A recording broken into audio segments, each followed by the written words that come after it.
Hi guys, I don't know if you can hear me or not. So tell me if you can hear me, who's ever's on.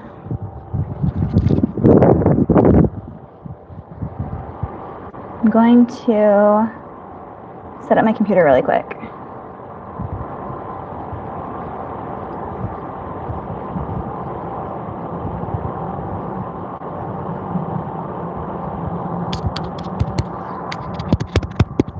Can you hear me? Okay. Can you hear me?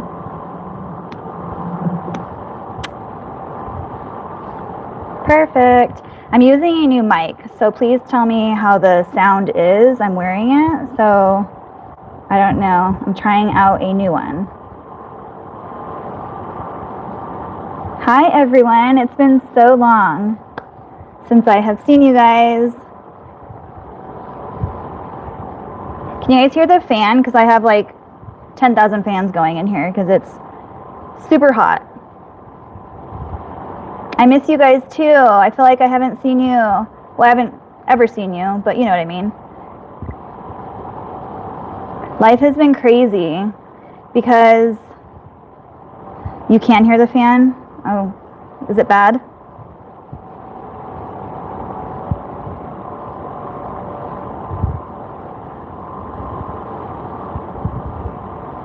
I can always just use my phone. I was just trying to figure out if this would be better.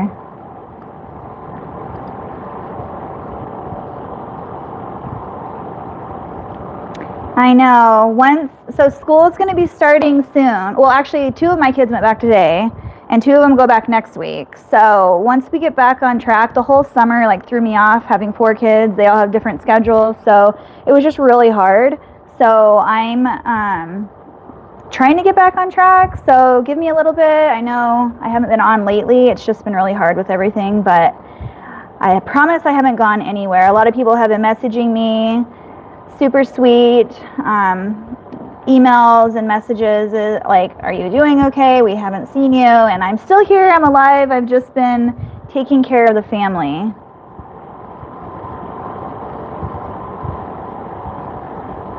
Okay, so I have a bunch of orders that I need to finish that I worked on all day yesterday. Half of them are over at the packing station, so we'll be packing orders soon, but I need to finish up a couple of these that are laying on the table. They're just 2 skirts I need to finish, and then I need to start working on all the other orders. So first priority is finishing these 2 that are on the table, and then packaging up what is already done so that we can get them off in the mail, and then starting up new orders. And I don't have 6 hours for a live today like I normally do, but I thought I could hop on at least for a couple hours and keep you guys company, talk with you guys, see how everyone's doing, and yeah, just catch up.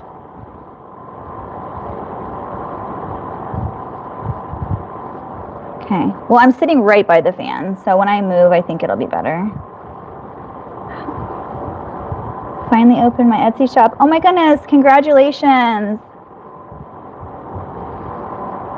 I need to send you pictures of my garage with the wall, which is allowing AC. Oh my gosh, I just had, so my neighbor catty corner from us, he is a general contractor, and so he came over this morning and he gave us an estimate. We're gonna start doing the wall. So we have 2 options. I either can build a wall and then put in like a splitter if the splitter allows for how big my garage is, because we have a big RV garage, so I don't know if that will work, but we're gonna see.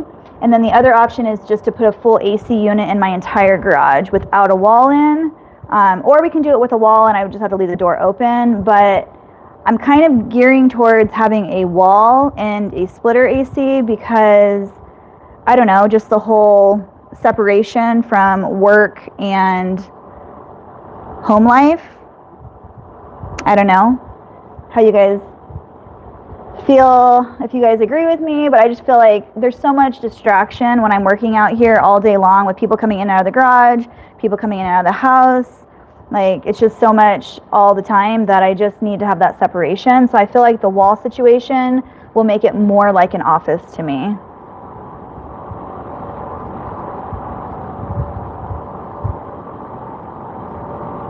How exciting. I miss doing craft fairs. They're so much fun, and plus the interaction.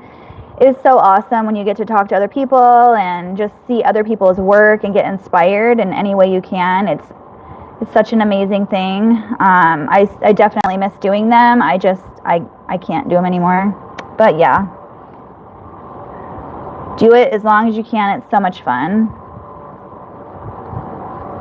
Private workspace, yes. Mason isn't feeling well. He has a temperature. It came out of nowhere, and you're anxious. Don't be anxious. Kids get sick all the time. My kids just got over being sick. They're still got a cough. There's a virus going around apparently, and the cough lingers for like 3 weeks. So it sounds horrible, but they're fine. They had a fever. We took them in. I'm anxious like you, Sarah, so I'm like, we need to take him to not to the hospital, but we need to take him to the doctor. And my husband's like, no, we don't. It's just a virus. I already know. They're going to tell us that and then send us home with no medicine or anything. And that's what happened. But I get it. Being a mom, over cautious. That's how I am.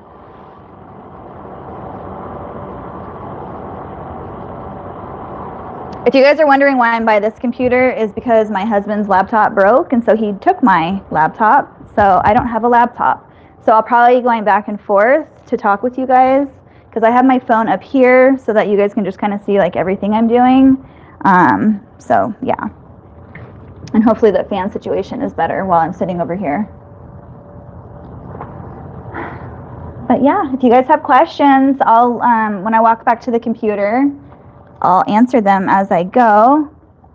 But right now, I've already prepped and prepared my skirt. So I've cut it, I've marked it, I've put the tape on it. I've serged it along the top and sides, and so now all I need to do is flip up the tape. I have my heat press on. I'm going to iron it, and then I'm probably going to do the cover stitch and then the waistband. So if you guys haven't seen me make my skirts before, I have changed the process a tiny bit just to make it easier. So I'm probably going to do another video on how I do my skirts now versus how I used to do them, if you guys are interested.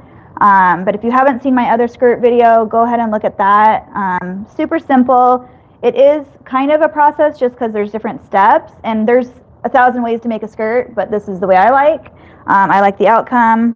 And so yeah, that's what I'm going to be doing right now. So I think I'm just going to, let me see. I'm going to come on this side.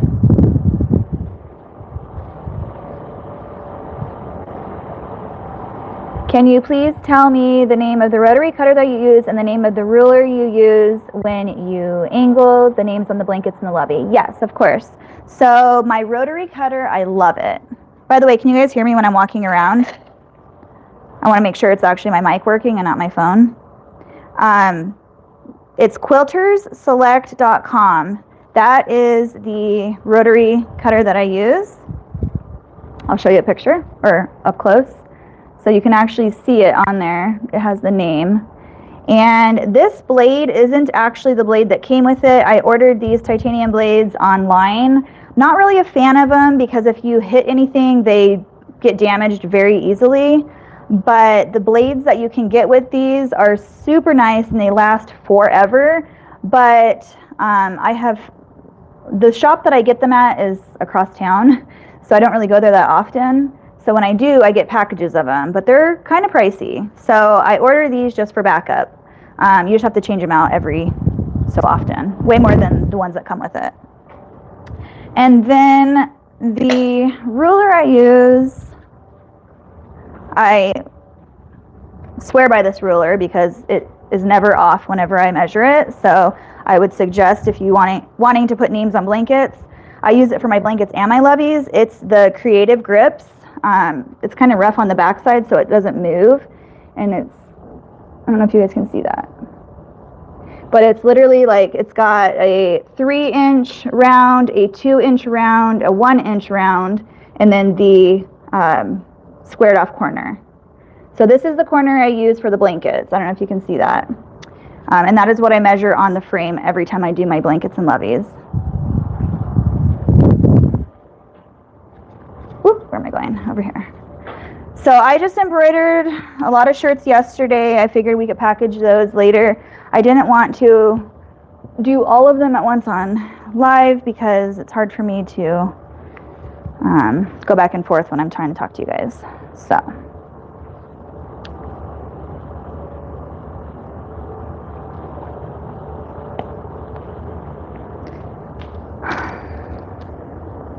This isn't normally how I would do it. I would do it on my cutting table, but I don't want you guys to see my back the whole time, so. I'm basically, I have a two-sided tape that it's dissolvable. After they wash it, it will go away. But I mark it with a heat-soluble pen to mark my line, and then I put the tape right there, and then I just press it down. And I do the same thing for the hem on the bottom. Just makes life so much easier for me, but I am going to use the table.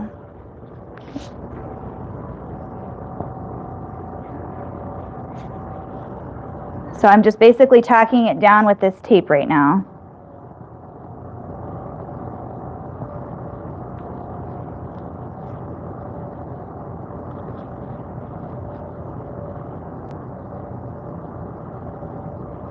And also, when you go to do your straight stitch, if you do a straight stitch on the skirt, it's so much easier when it's a very nice crisp line, and especially with the hem. That's why, another reason why I do it like that. I just think it's so much nicer. It flows through the machine rather than just ironing or pressing. Because when you heat the tape, it just lays super flat.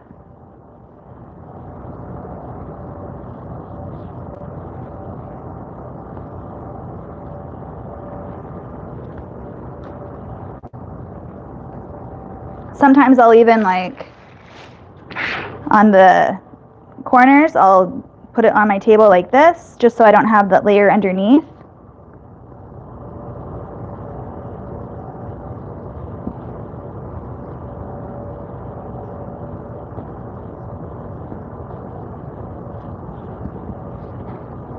And I do them both at the same time, just so I don't have to come back and do it again. So that's the waistband. Now I'm going to turn over and do the hem on the bottom. I don't serge my hem on the bottom because I don't want a serged bottom on or underneath a hemmed or a serged hem. I don't know what they call it. Just it's a hem, but you know what I mean. I don't want that on top. It's too thick is what I'm trying to say. So I don't serge it first. I just hem it.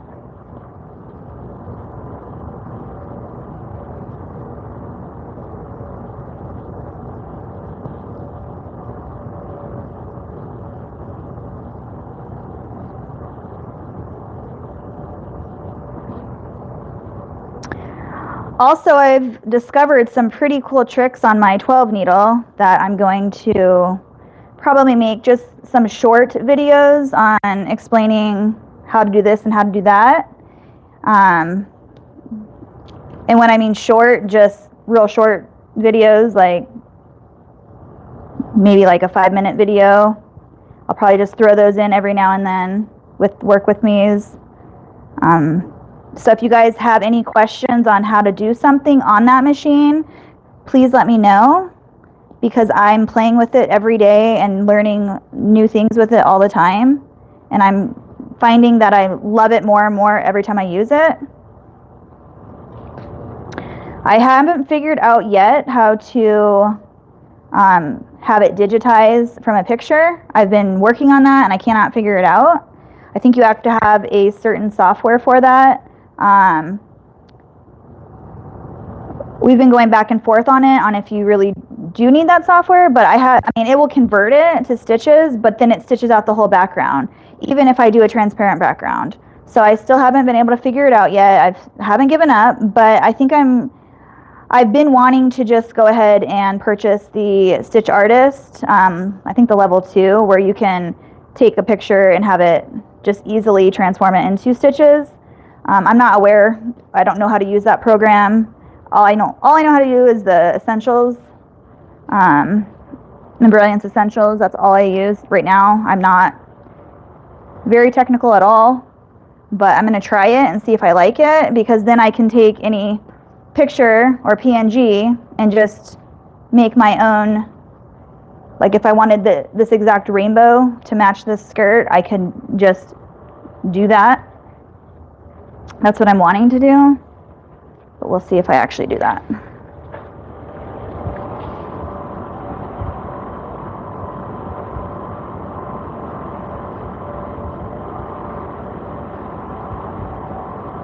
Hey everyone, thank you guys so much for being here. I know I didn't like post it or anything that I was coming on, but I thought there'd be a few people wanting to hang out during the day working.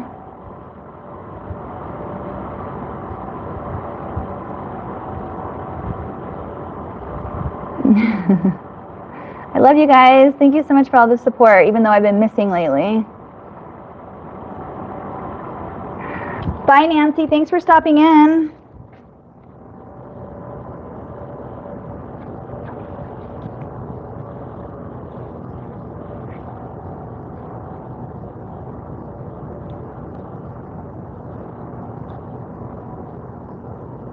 I feel like when was the last time I was on? It was like a couple weeks. Long time.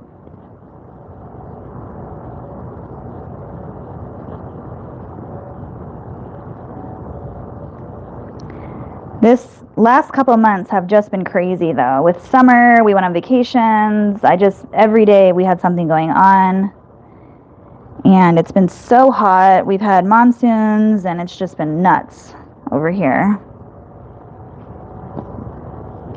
And the fact that it is scorching hot in this garage, that it's really actually hard for me to do lives because I'm super hot.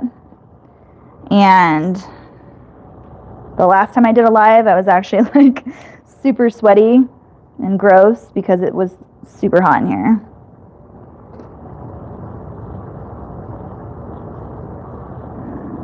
But hopefully in the next month or so, it should start cooling down. Month or two. 2 months at the latest, probably. Usually starts cooling down in here in like October.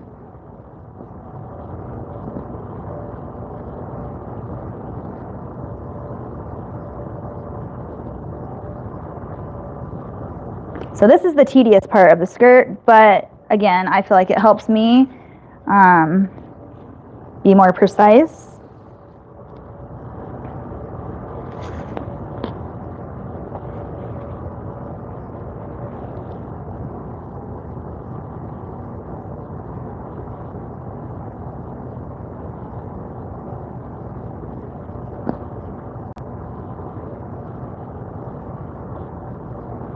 And you guys, my 3-year-old, Andrew, he started full-time, all-day preschool today.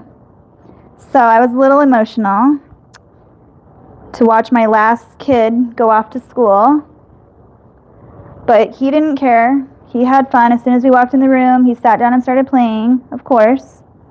So bittersweet, but yeah. Now, all 4 of my kids are in school. Well, the 2 started today, and then the other 2 start on Monday. So, but all of them will be in school now, from now on. I have a sophomore, an 8th grader, a kindergartner this year, and then a preschooler. So, crazy, crazy. I cannot believe it. But now I'll be able to focus more on the things that I want to accomplish in my business because I haven't had much time to do that lately, so it's been difficult. But I have all these things. Do you ever like just want to do all this stuff but you don't have time to do it? I don't even have time to make new designs, so I haven't had any new designs lately. So the other night I just sat down and created, and I got that far, but I haven't been able to execute it or make samples of anything yet. So I cannot wait to just have new stuff and refresh my page. Okay, so the next thing I do, I always put the seams in the middle, going down the middle right here, because I don't know why to me they sometimes lay funny, so I like to make sure I get them the right way. And I just press it.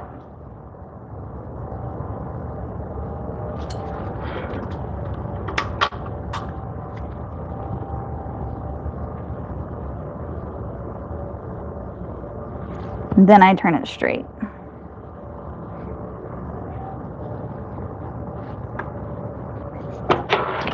So pressing it makes the tape almost activate, so it like just sticks really, really good.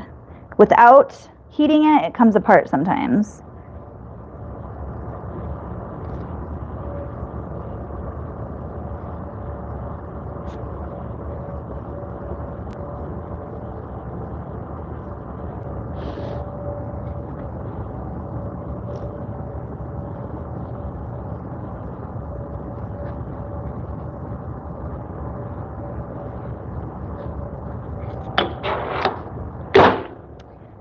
This is what makes the room really, really hot too. So I try to do like all of my heating at one time if I can.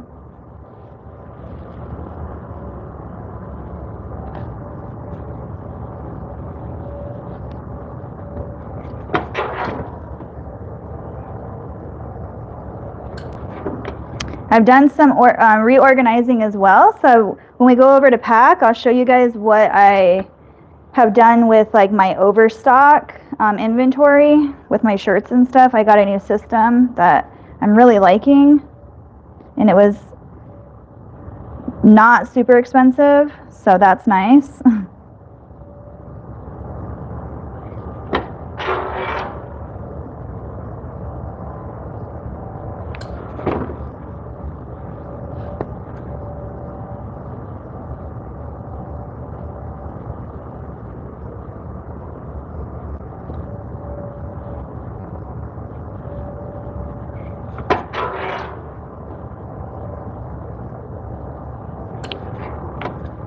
I know I can't read your comments right now, but how is everybody's business doing right now? Are you guys doing all your holiday stuff? Are you prepared for that? I know I was the one who was talking about prepare yourself for Halloween, even, like way early. And I did. I bought my stuff and I cut everything out, but I still have yet to make my samples because my order is just keeping me busy, so I need to get on it. Otherwise, I'm not going to have a Christmas or a Halloween line, so just got to do it.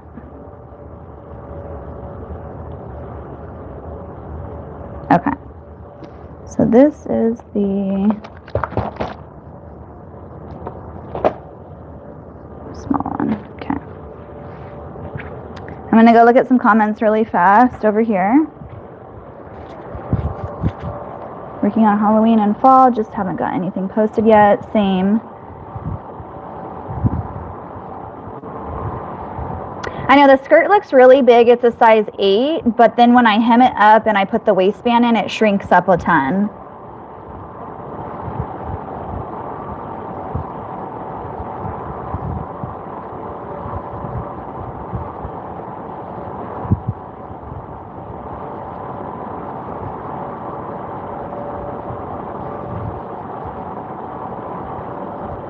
Yeah, I'm just reading your guys' comments.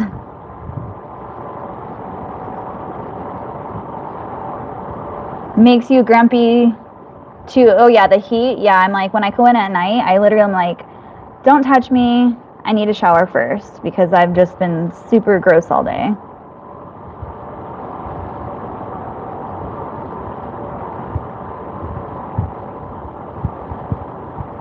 And so my sister, I have a video that I was supposed to post last week, and what happened to that was I filmed all day long. I was super excited about it. It was going to be a good video. And then we went on vacation, and I brought my computer and everything, but I forgot my hard drive because my hard drive's connected to my computer, and I forgot to grab it. So then I didn't have a video to work on while we were gone. And yeah, so it'll still come out. I'm just editing it, but it was supposed to come out last week. But it's going to be, there's a mixture in it. My sister was here helping me for the last couple weeks because she was in and out of a job. So she came and helped me, and it was super nice. I got used to her being here. She learned really quickly, which was nice. And then she got offered a really good job, so she started yesterday. So now I don't have her anymore. She's probably going to help me on Fridays, though, so that'll be nice because she has Fridays off. So you'll see her face in and out of videos probably. What did Ashley say? Just trying to keep my head above water on orders. Same, girl. It's crazy. It's a blessing, but also like stressful at the same time. Especially if you want to go on vacation. It's like you try to get all your orders done. So when I go on vacation, like we went out of town Thursday, Friday, Saturday, came home Sunday, and it's like, okay, I know when I come home I'll be tired, I have to do laundry, get the kids ready for, you know, the next week and everything like that. So you want to get your orders done up until, I always do up until Monday, sometimes even Tuesday. That way I can wean my way back into work. And so I did that. So all week long I was busting my butt all week trying to get all these orders out, and then we go on vacation and it's just like crazy, which is awesome, but also I'm like, no, I did all those orders, and then you come back home and it's just back to the way it was before you left. So super stressful. I wanted to spend time with the kids because we went on an adult vacation, so they weren't with us. And I hate coming home and being like, oh, I have to work now. So it is what it is. Why am I sitting here? I need to sit here. So I'm going to use this machine. I'll probably move you guys down here a little bit so you guys can see. Sorry, the angle is probably not great, but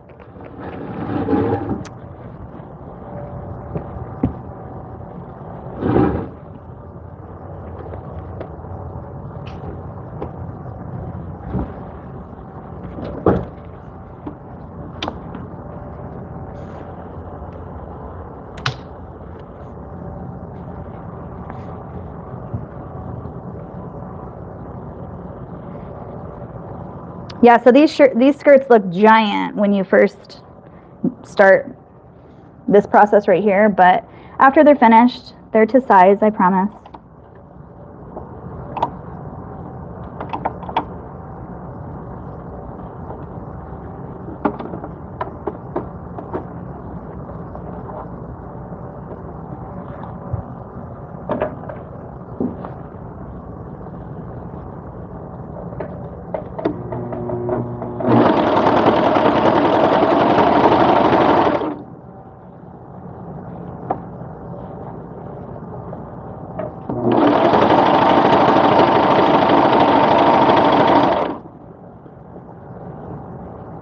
So a cover stitch is kind of like you have to get used to it, but like I can feel the under layer, and so I know exactly where I want it to be on the needles.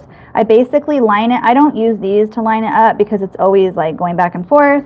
Other people may think differently, but this is just how I do it. But I use my finger to feel where the edge of it is underneath here. I can feel that. And so then I just hold my finger and I know that I want this edge to be lined up with this edge over here so that it catches. And if it doesn't catch, then you have a problem. So see how it's the same exact all the way around? I don't know if you can see that, but it's like right on the edge all the way around. So it's definitely a learning curve, but it's literally the easiest machine I have, I think.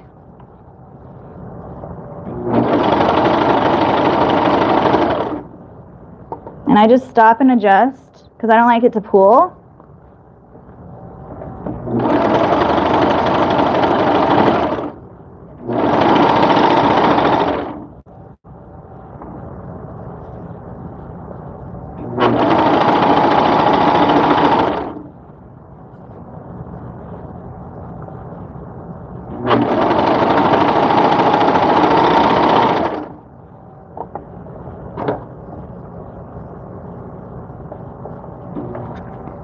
There's a fly in here.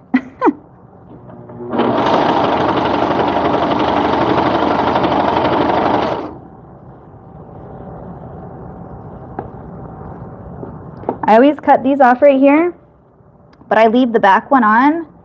And sometimes I don't tie them, but sometimes I do. Just depends on what I feel like. You don't have to because it automatically locks itself. And where is mine? There it is. I use this little hook. And then you lift up your presser foot. I don't know if you guys have seen me do this trick or if you can even see on here, but you can lift. So lift up your handle on the side, and then I lift up the plate or whatever it's called, presser foot, and I put my hook underneath the threads down here. But before I pull them, I put my fingers on top right here to release the tension, and then it lets it pull out really, really easily. And I just keep this like that, and then I just cut And then you're done, and then I press down on the very last, on your right, if you're looking at it, the tension on that, and then you can pull it back and out without pulling on any of the threads and breaking them. So then I take these, like I said, sometimes I do, sometimes I don't, and I basically just tie a knot.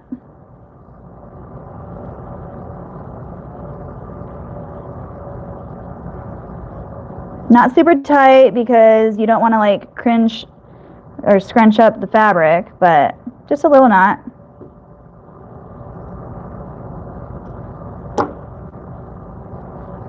And then you can see all under here, it's like the same on all around the edges.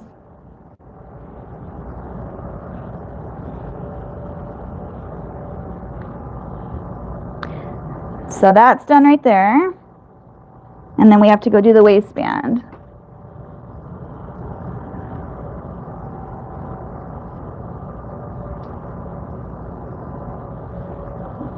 Now we have to do this giant skirt.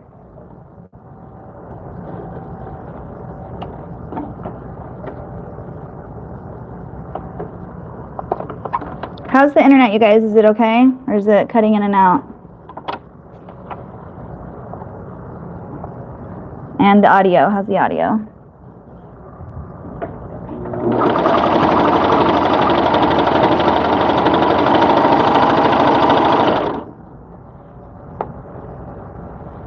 Your stream is looking and sounding great. Okay, thank you, Mary.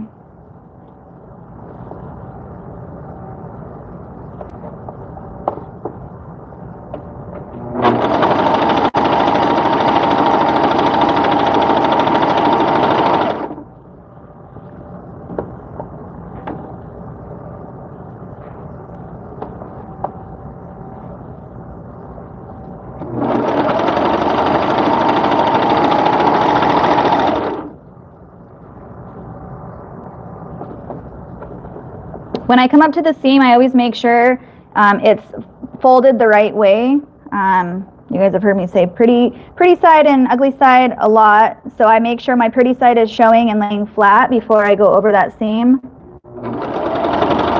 To me, that's important.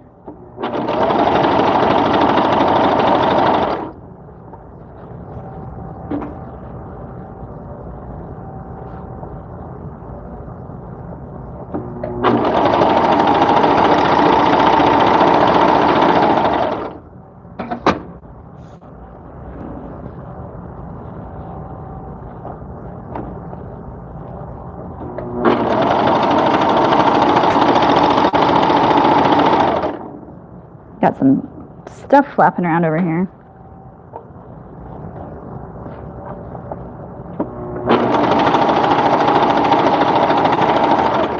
So when I come up to the end, I cut these off. And then you can, if you want, like just use the hand wheel. I don't do that. You can eyeball it if you feel comfortable eyeballing it, and just go over the the hem. You just want to make sure it's completely aligned is what you're going for.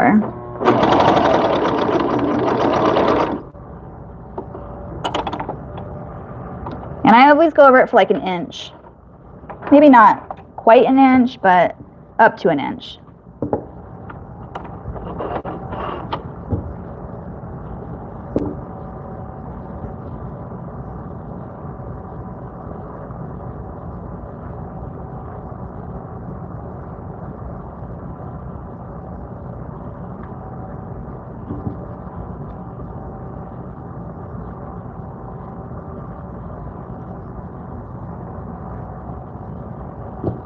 And then I always just double check and make sure everything got caught. Okay, we look good. Now we can go over there and do the waistband.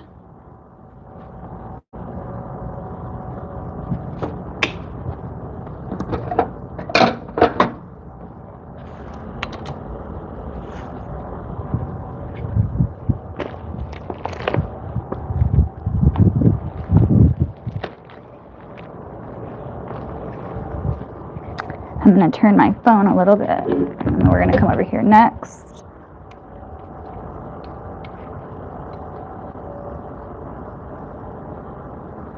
I'm gonna move you guys over here, I guess, by me.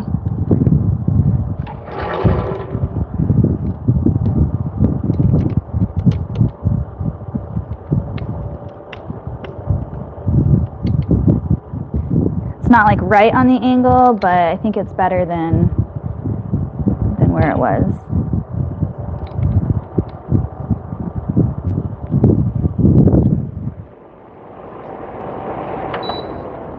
There, turn that down a little.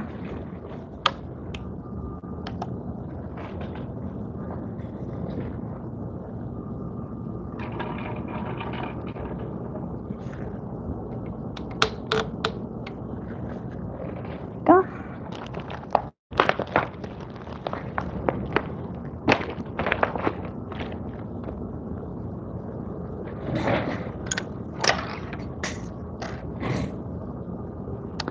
So the first thing I do on here is I find like where the middle is right here, and then I'm going to use that and put my tag in.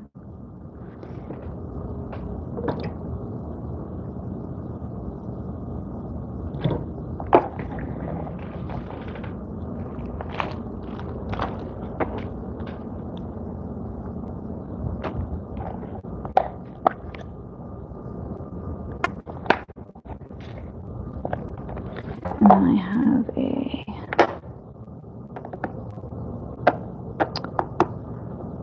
I don't have a size 8 tag because I normally don't do, sorry I just hit the mic, I normally don't do that big of sizes, so I additionally purchase just small, medium, and large tags.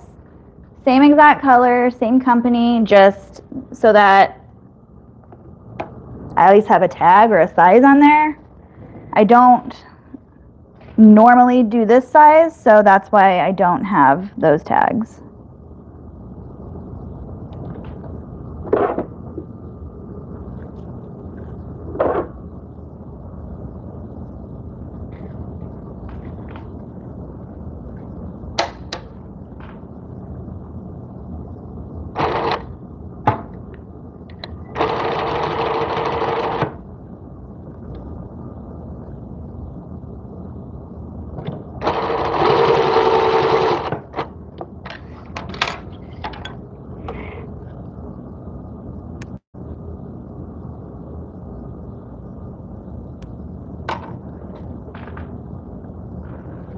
Okay.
If I can, I like to pull out the strings from the loops. If you guys don't know what I'm talking about, if you pull up on your thread at the end, sometimes it'll form a loop, and then I usually pull that loop through, and then I cut my strings off. I just feel like it gives it a cleaner look rather than cutting and cutting. Sometimes it doesn't allow you to do that, and you have to cut both times, but if it does, then I prefer to do it that way. So then at this point, I have to flip my skirt right side out, because then I like to start where my tag is, wherever my tag is, and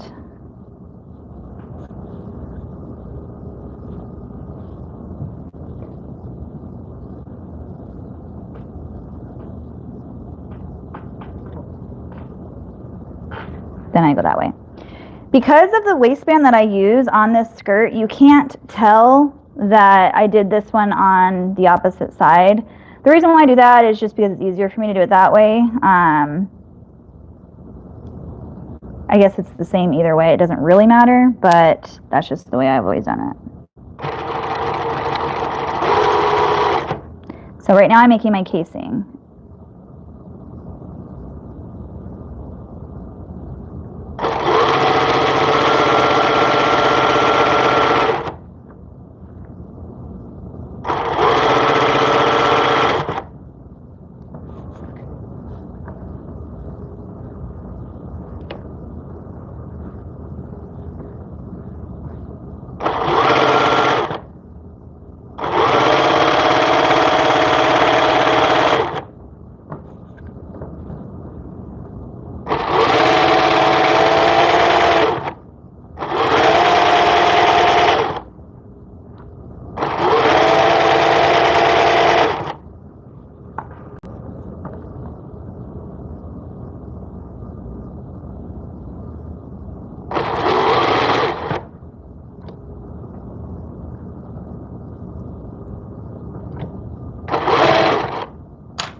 Okay, so I'm not finished yet, but then I'm just going to set that aside for now, and I'm going to do this one. Do you guys have any questions for me? I haven't even looked at your guys' messages.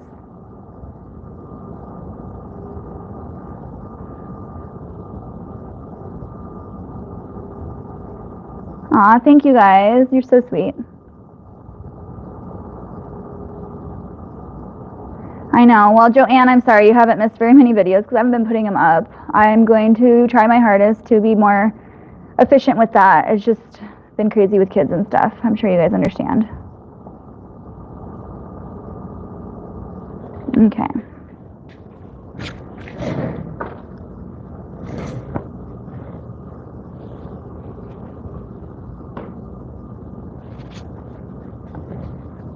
Hopefully I have enough in my bobbin. I'm just going to check that really quick because I don't want to run out in the middle of my skirt.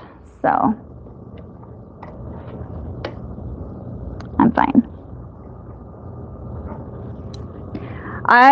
If there were one thing about this machine, I love it so much, and I'm sure they're all like this because this is the first industrial I've had.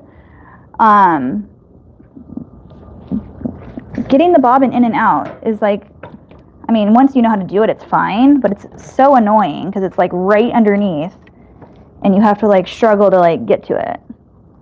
Even though they put this thing right here, you can see it, but you can't like reach in there and like grab it.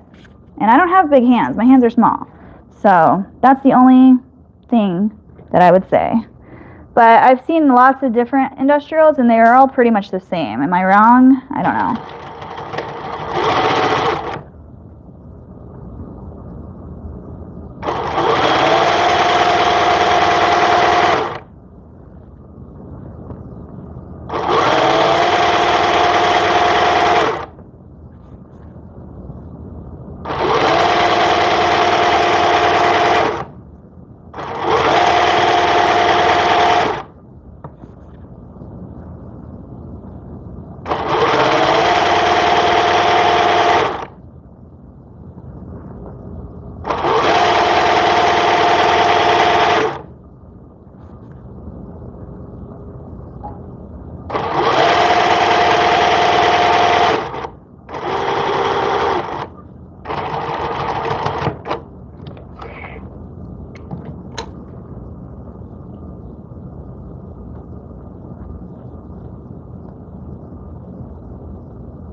To put the tag right here. Sorry, talking to myself. Do you guys talk to yourself while you work? I always talk to myself.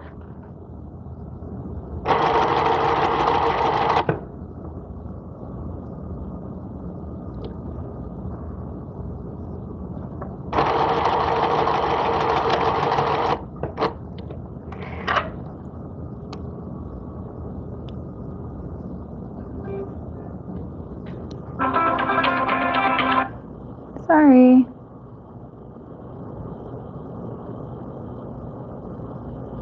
Sorry about that.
Sometimes you have to help it over that seam.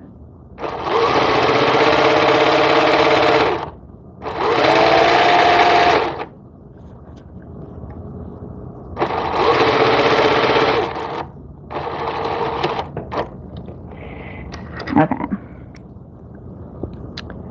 So,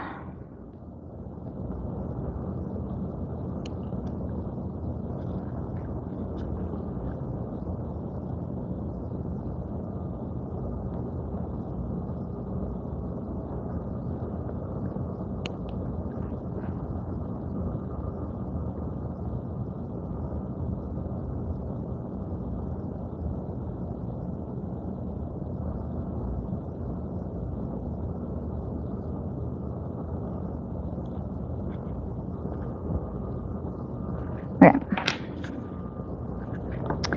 So now so this one, I don't know, everyone has their own like styles, I guess. So she wanted this. This is for her kindergartner. So this goes with my skirt. She wanted the name in gold, and I thought it kind of clashed with the like champagne color. But then after I ironed it and everything, I thought it was pretty cute. So that's the shirt I made for her. Hello kindergarten, I'm Corinne, and with this skirt. And then this other one is for, I never heard of this, but apparently it's a thing. It says hello Mother's Day out. I don't know, you can't really see it because it's already packaged, but same thing, but Mother's Day out. So that was hers to go with the skirt. So I have been super duper busy with these rainbow back to school kindergarten shirts.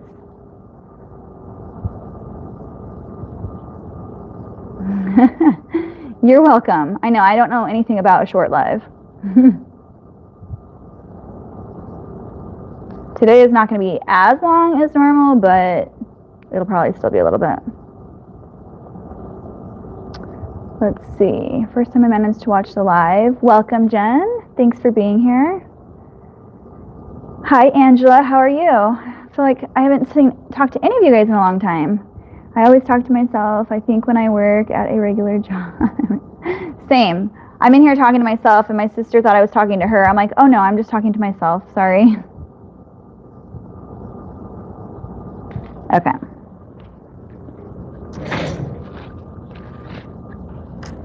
So I like to, if you guys didn't already know, I like to round my edges on my elastic. That way it doesn't get like caught.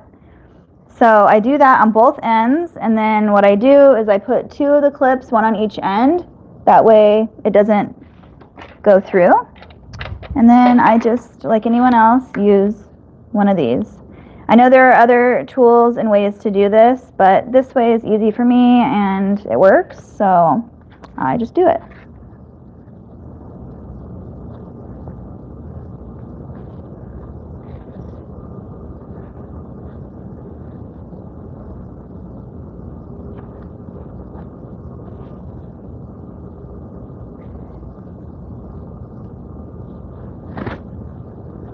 And I do use non-roll elastic for my skirts, but I do use knit elastic for my leggings, only because I sew them in different ways. So with my skirts, I use non-roll because I'm doing a casing, and with my leggings, I do serge them on the top, so then I fold them over in the zigzag. So if you serge your elastic into your pants, you don't have to do non-roll because they won't roll if they're serged onto the pants. So, tip of the day. I do prefer the knit elastic because it's a lot softer, but again, it depends on the kind of waistband you do. So this is a casing, and I don't like my biggest pet peeve when I buy my kids' clothes is the elastic rolls if they don't use a non-roll after you wash it. So that's super frustrating, and I don't want any of my customers to feel the same.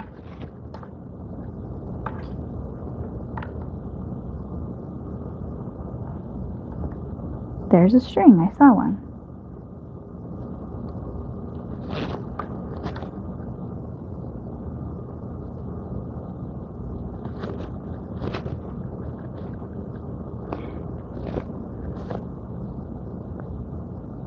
I do 1/4 of an inch on straight stitch off of the top of the waistband, and then I do 1/4 of an inch off of the serged edge on the back, and that leaves me just enough room to squeeze the elastic in the casing. I don't like a ton of extra room.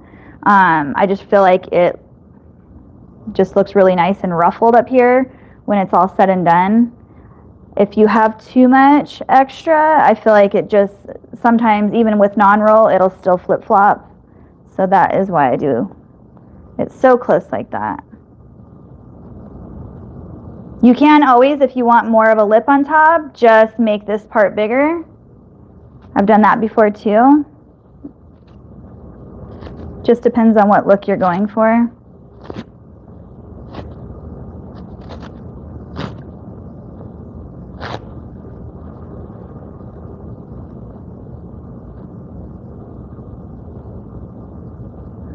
I do this very carefully though because I do not want to stretch my fabric in any way. It is knit. Don't want to ruin it.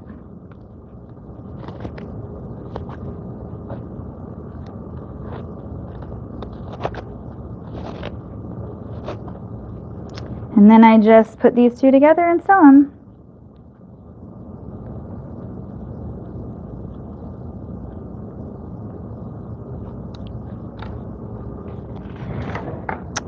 So I move this over to zigzag, and that's all you have to do.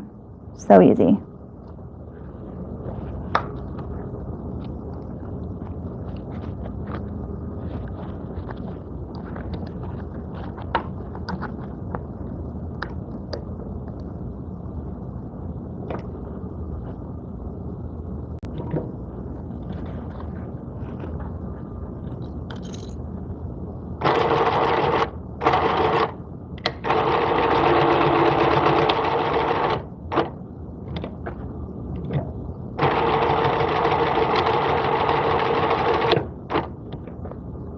I usually do it in 3 different areas, down the middle and on each side, just because I'm anal about that. I don't want it to break at any point, so that's what I do.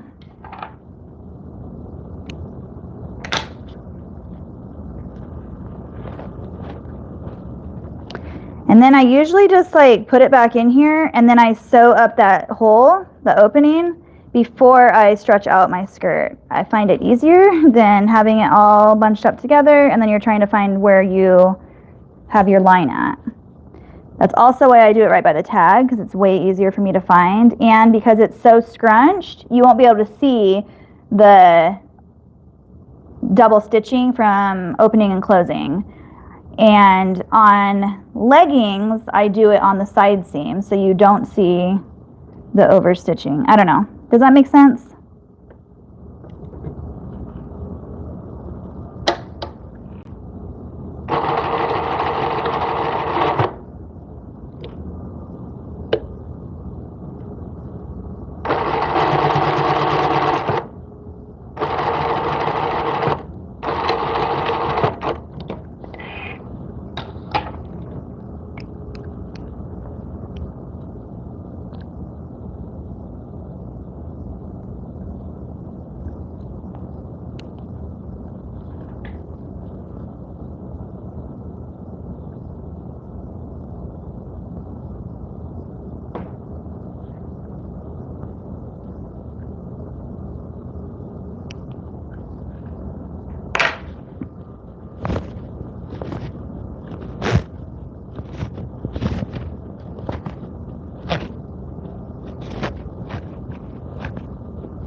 Super cute.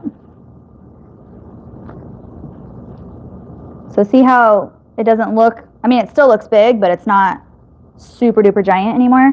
But it's a size 8 skirt, so it's going to look a lot bigger than all of my other sizes because I usually do baby ones. And then I just fold it. I fold this in on one side. And this is how I package it. Just like that.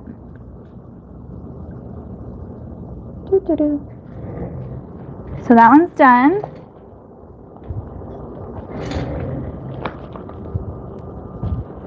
Size 8 goes in here.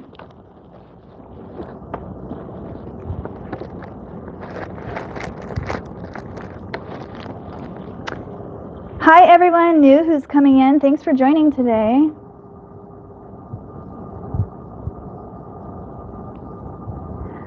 Hi Sandy, how are you?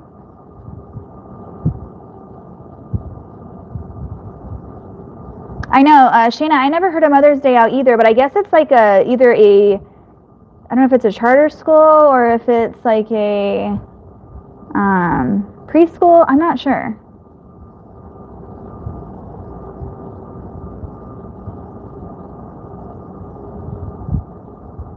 But I had never ever heard of it, and then that next day after I got that order, I had seen it on like Instagram or something.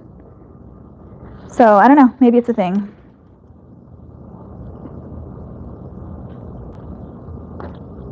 I did message her though and ask her, am I seeing this correct? I don't want to make a shirt that isn't correct, so please let me know. And she's like, yes, that's correct, thank you. Sometimes I feel ridiculous, but you always just want to double check, make sure.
Skirts do take a while. I also charge more for my skirts because they are more of a process.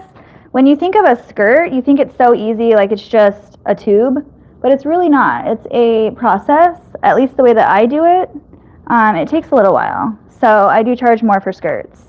Don't be afraid to charge more for products that take you longer, because it is time consuming, and you don't want to like lowball yourself. Make sure you are being fair to yourself. I think that's one of the biggest things that I learned, or have been learning throughout my business in the last couple years since I've been more serious with it, is don't be shy. Don't be like not wanting to charge something because you think it's too much, or you don't think people are going to buy it. You have to be confident. Be confident in your work and be confident in yourself and your skills. And the more confident you are, I promise, people will see that. If you're not confident, then people will notice that. Come on. It always gets stuck right here.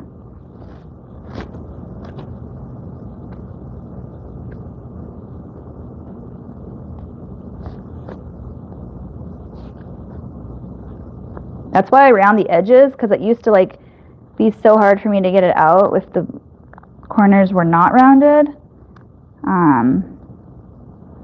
I just don't like to pull too hard.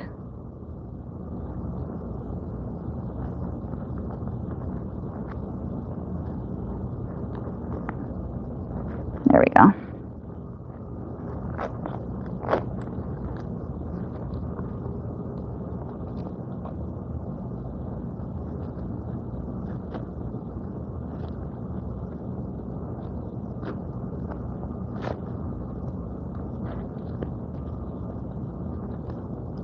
Where are you going? This way, okay. Have you guys ever like tied off your waistband or sewed it together and then it was the wrong way? I've done that before. We all make mistakes.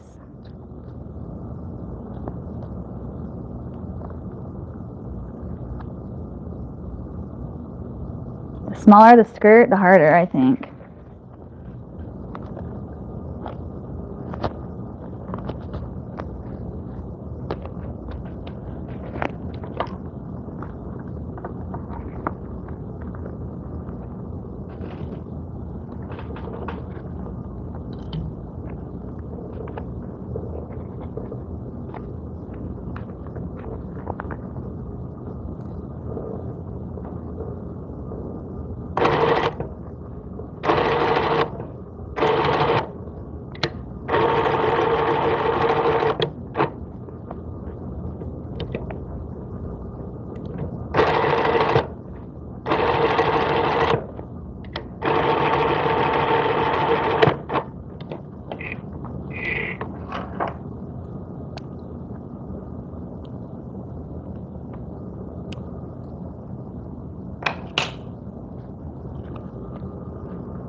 I think I just did that in a straight stitch. So we'll have to redo that real quick. Thought that was easy.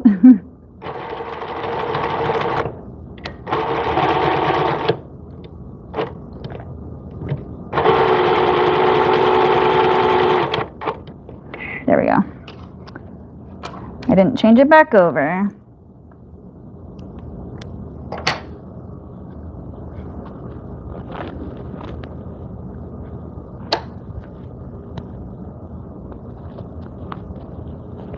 Okay.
Okay, so here's a little size 2, 2, 3.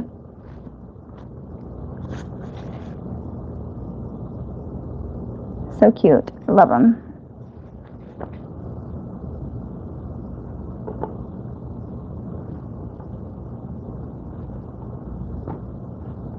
Just like that.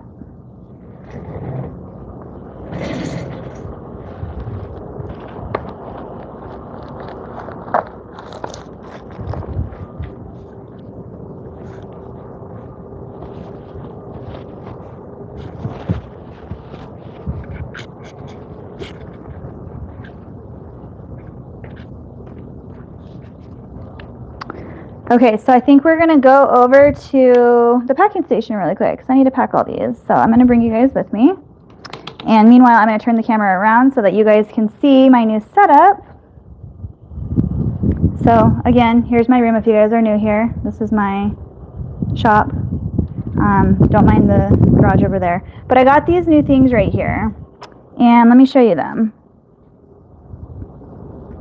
So these things I got on Amazon, and they have these like lids that lift up, and they have shelves in them. These are supposed to be like shoe organizers, I guess, but I use them for my shirts, my inventory. So this one has like all the whites.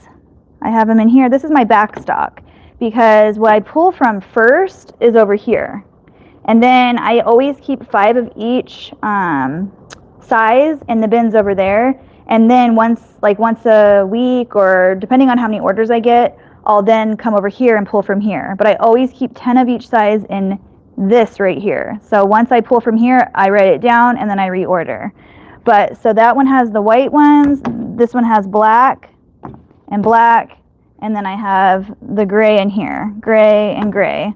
So, and then over here, I'm just doing like, I haven't figured out yet, but I have like some of my holiday print in here, like leftover from last year, and then my pillows I have in here because I'm going to start doing matching pillows with my blankets. So that's what that is. And then all of my, so those are all boy shirts. All of my girl shirts I keep over here in this thing, and I have it labeled puff sleeve, and then ruffle and ruffle. So I just keep them in here like this in order. So these are all back stock. And then my ruffle sleeves I keep in here like that. So just kind of a way to organize, I don't know. These are my blankets. I keep all my blankets in here. So I pre-cut them and then I put them in here. Those are boys, these are girls. I don't know if you can see all of them. And then in here I do, well, they're supposed to be loveys, but I have all this that I need to cut. Usually when I order it, I cut it, pre-cut it, fold it, and put it in here. But I haven't done that yet, and I don't want them to get dirty, so I just put them in here for now. But this is all back stock as well. So, little update on the shop. I still have to organize all of this. It's going to be different. I just haven't gotten to it yet. But yeah, so there's a look at it. So I'm going to set you guys up over here because I'm going to pack up orders. Let me see. I'm going to move you guys for a second because I got to put my tripod down. Sorry if you get motion sickness. Close your eyes for a minute.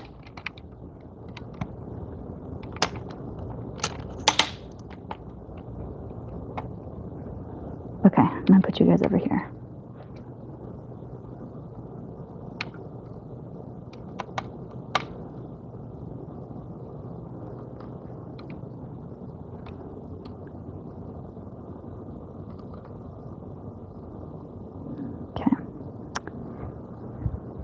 I'm gonna go grab these orders. I'll be right back. These two.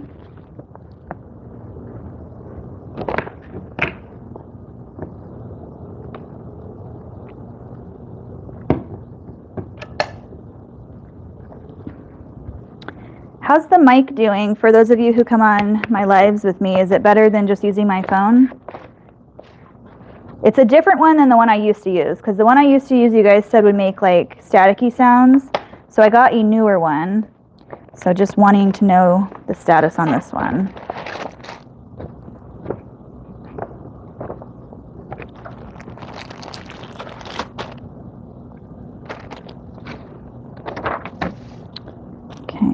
to probably, I think I need to print that one out. Here I go talking to myself again, sorry.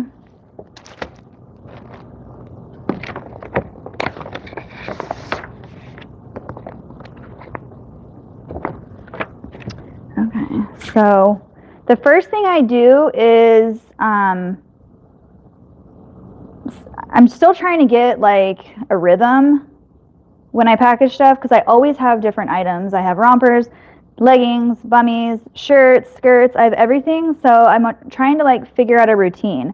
So what I've been doing lately is packaging, like putting them all in their clear bags first, and then like going through and sorting out each of the like things that I put in their package, their thank you card, their care instructions, my business card.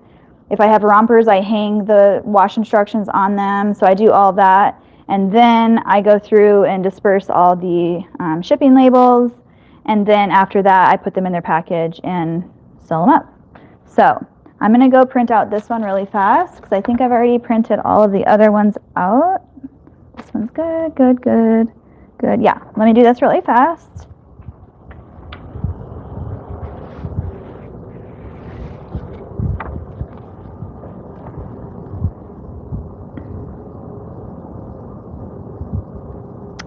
Anyone sublimate or laminate for like tile or canvas?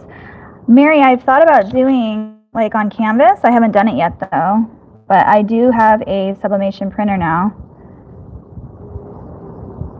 The audio is much better, I think. Perfect. That's what I like to hear.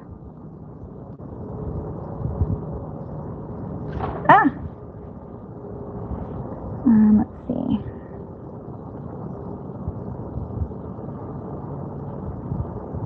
Hi, Kay. Welcome from Canada. Thanks for being here with us. Okay, I'm going to print this order out really quick. I was just reading your guys' comments. Okay.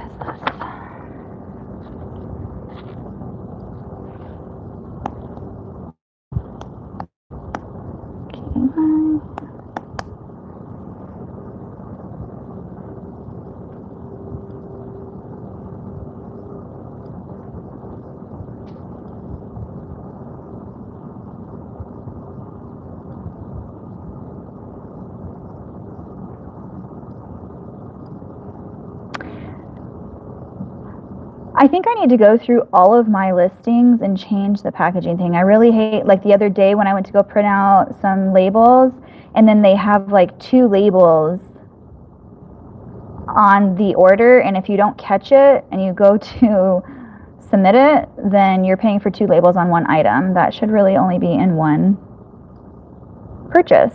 So I need to go through mine. Like this one right here that I just did, it's a shirt and a skirt, and it was about to charge me for 2 labels.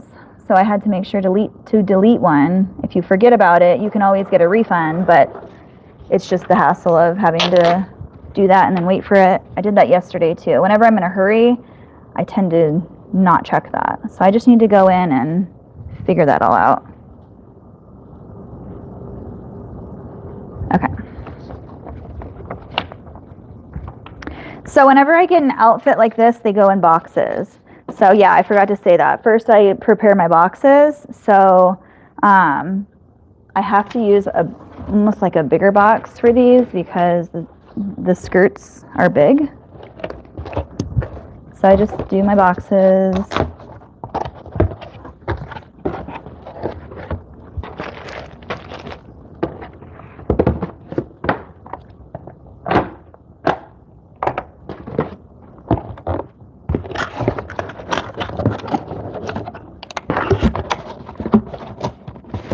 These bigger boxes are awkward. I think I've told you guys before, I really hate them. Don't ever order them. I order mine on Amazon and I hate them. So I'm waiting to get rid of them. I only have a few left, and then I have an order coming from Uline. So I don't use them on everything. So I mainly use the bubble mailer. For me, it's just better. But so I prepare that. And then I could probably use a smaller one for this one, so I'm going to try that.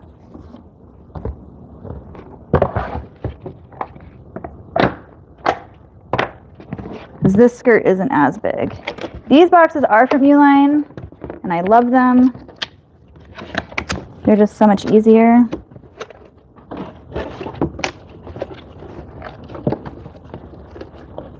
Well, they're all the same putting together. It's just whether they fit right or not. Because sometimes the pieces don't go together the way they should.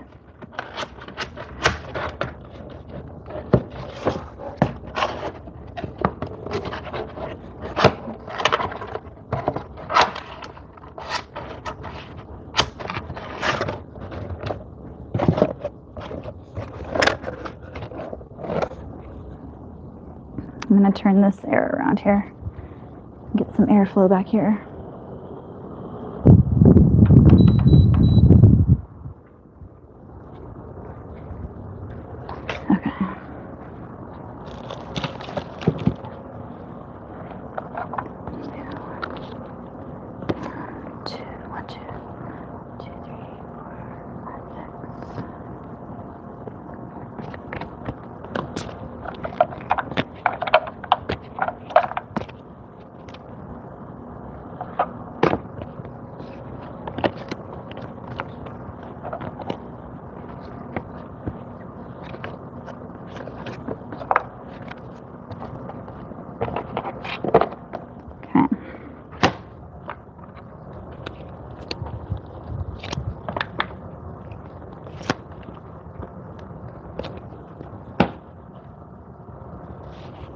I always put these in everything, but these ones I hang on my rompers.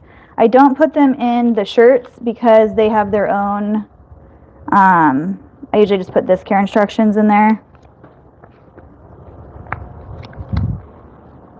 I will put it in these because they have clothing from me. So now what I do is I will grab one of these bags. This I keep in here like that.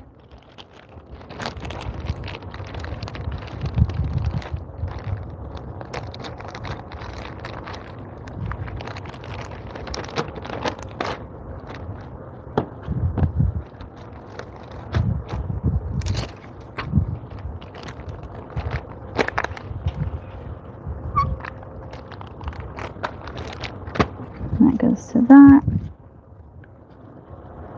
And this one gets a smaller one. So I use two different sizes basically. These ones are 6 by 9 and these ones are I think 8 by 10. I get them on Amazon. They're super cheap and they come with a lot in them. So I just refilled them. I go through them pretty quick, but I like them.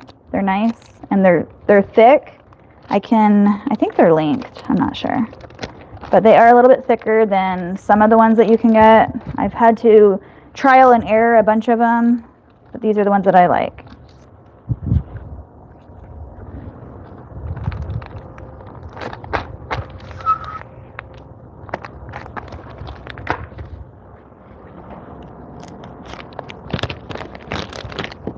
So I just stick my tag in here and it goes in the packaging. Sometimes with these little ones I have to turn it over and push them in.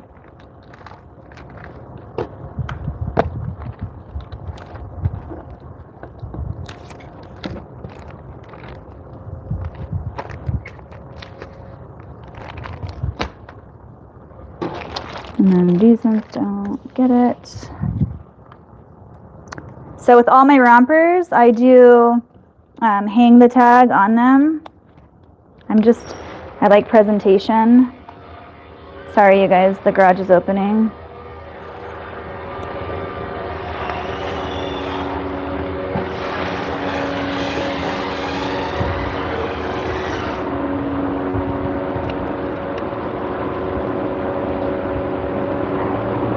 A kid or two might come over and not know I'm on live, so be prepared to see somebody probably.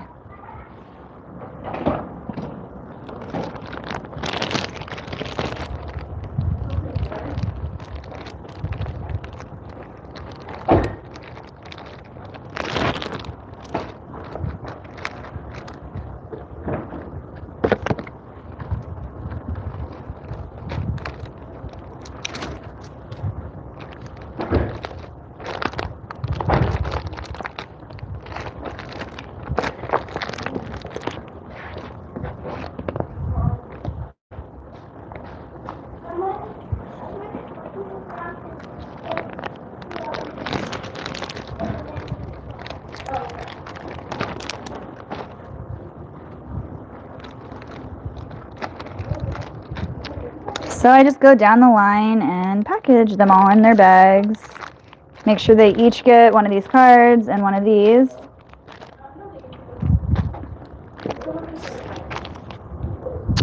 And then these. So these get I usually put them in a priority bag or one of those envelopes from the post office that you can get for free. I keep them down here. And I do that only if I'm shipping priority. Sometimes they don't ship priority. I just put them in a bubble mailer. But I like to put them in these because it protects them. So, and again, I'm just going to double check. Number 3, Noel. 3, Noel, and then Ari. So these are twins, and they ordered the same shirt. Super cute. So I'm just going to do this, and then I set it aside because I'm not finished yet with that order. I'm just putting them basically in what they need to go in. Their packaging. Sorry, I'm coming up really close right here. I keep my filler in this little container right here, and then I just put a little bit. I don't overdo it because I know I don't like getting packages that are full of confetti and stuff, so I just do a tiny bit, enough to just fill the bottom basically and make it look a little pretty.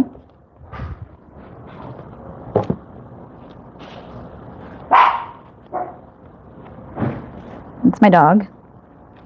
She tries to sneak out when the door opens.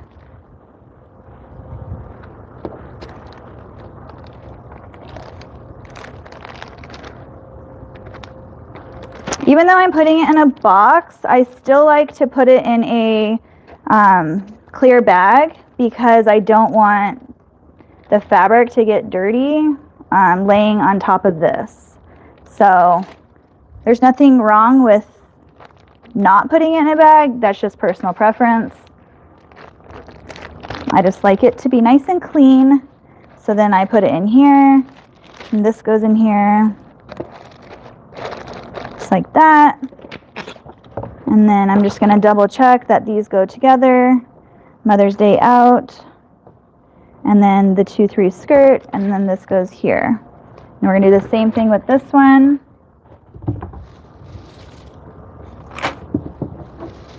This is a bigger box.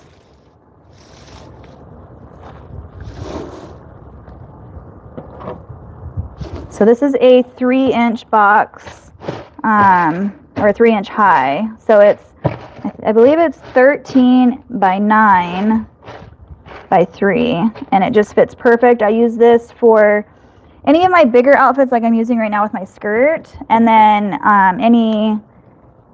my blankets. So mainly my blankets.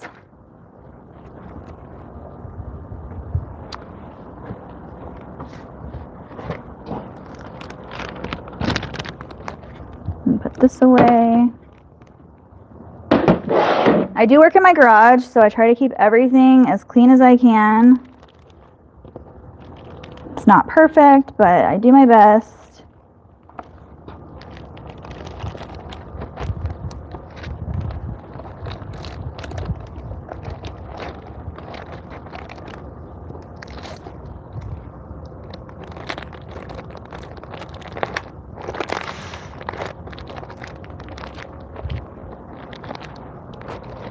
Okay, so this one goes here. Tara. Hello, kindergarten. I'm Corinne. And then the big skirt, so that goes to that. Okay, I think everything is pretty much in order. Kaylee. And then with these, so then I start, I just take out each one of these.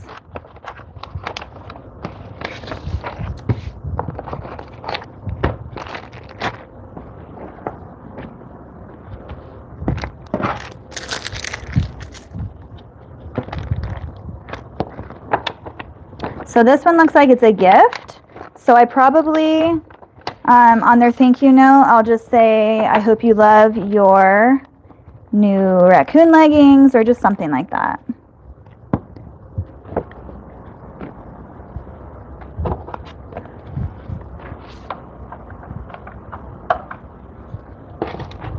Okay.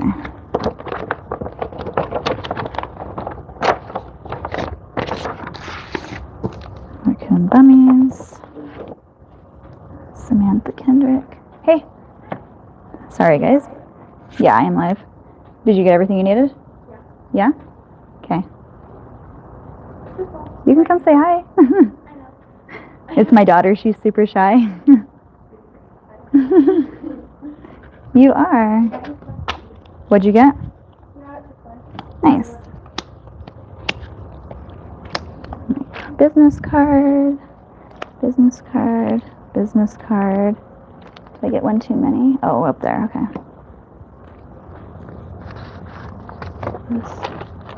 Lay separate down here so I don't get it confused. And now I got to write my notes. So then I just go one by one. This part takes a little bit, but you either do it or you don't.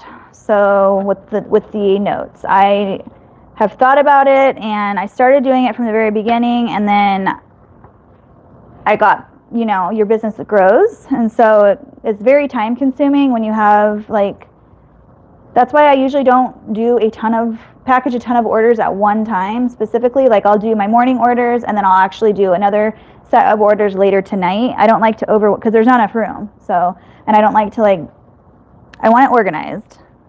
So do what you can, but I've always thought that a thank you letter is very nice and people like it. They just like to know that you appreciate their order. And it doesn't have to be lengthy. It just thank you for your order. And their name so they know it's directed to them.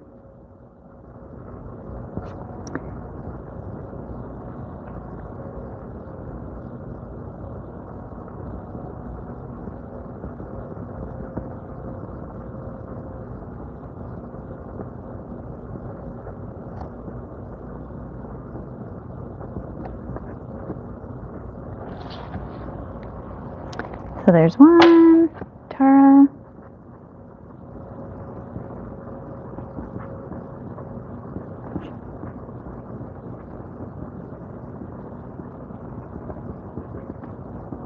So for these two, I'm putting, I hope this outfit is everything you hoped for, because they had a personalized kindergarten outfit, and I want to make sure that they love it as much as they hoped they would.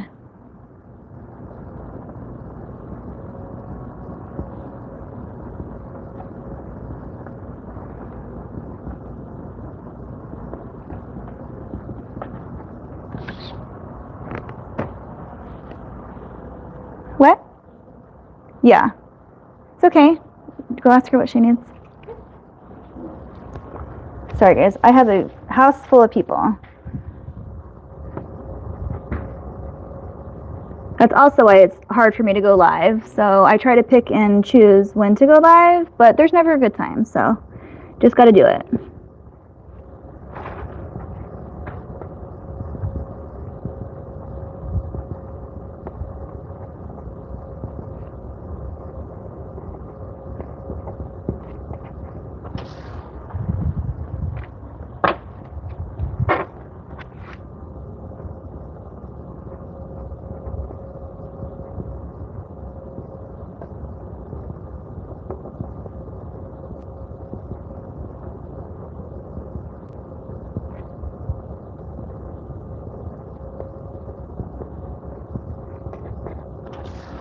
Almost there, guys. Sorry.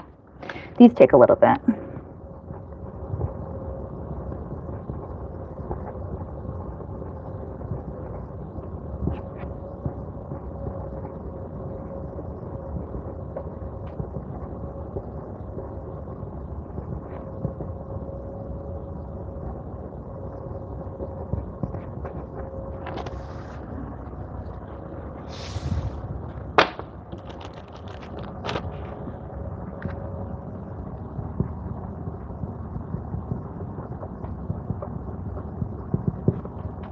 I think the most important part is making sure you spell their name correctly, because that's important.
Alrighty. So then the easy part after that is literally just putting all of this together, making sure that I have stamped everything. So again, I know I have said this before, but if any of you guys have a Etsy site, which I am assuming you all do, and you want to start up your own website, I just got a stamp that says, I don't know if you guys can see this, it says thank you, and then it has my website on there, binghambliss.com. So I stamp that on all of my invoices from Etsy. That way they know that I have a website. They don't only have to go to Etsy to get anything. So it's just easy advertising. And then I also put it on my boxes. That way they can see it. I used to do like pretty stickers or whatnot, but then I thought like, well, I want to drive my traffic to my website. So any of the advertising that I can do, I'm going to do it. So I do that now. And I'm going to be using my tape dispenser. So there's still water in there.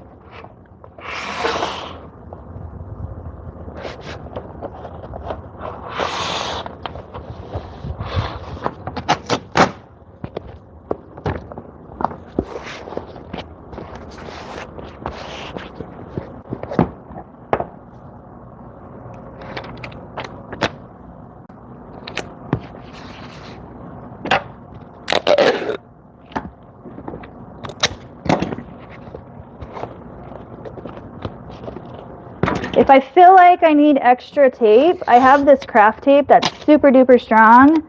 Got it on Amazon. And what I'll do is just put it over the edges right here on the back. That way it's not going to come apart at all. And then that's how I do it. So there's one.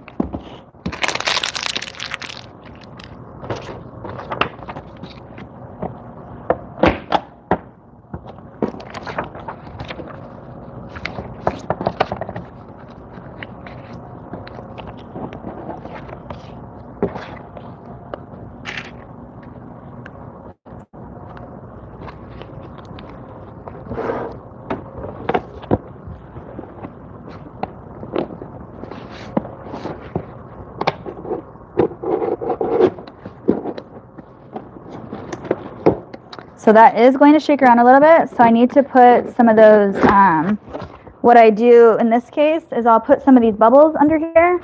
I keep them from my Amazon packages that I get in the mail. And I'm just going to put a couple of them underneath there so it doesn't flop around in the mail. So, take this out for a second. I put these underneath all this stuff, just to kind of hide it.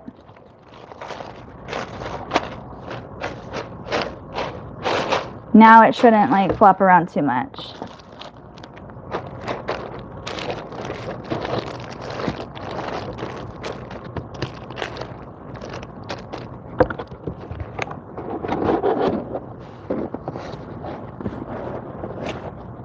Now it doesn't move at all.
Sorry, you guys probably can't see anything I'm doing. Catching Your Life for the first time.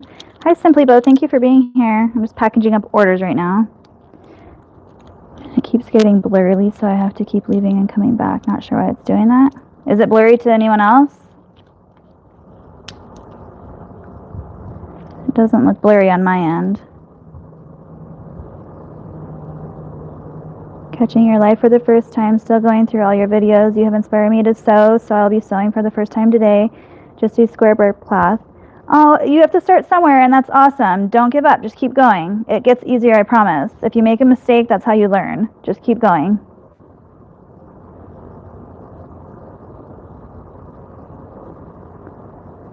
Wonderlust. She's really... Oh, thank you guys so much for all the kind words. Yeah, I mean, if you ever wonder why I kind of move slow, but I do it on purpose, just because I want everything. I do everything in my business by myself. So sometimes I have helpers.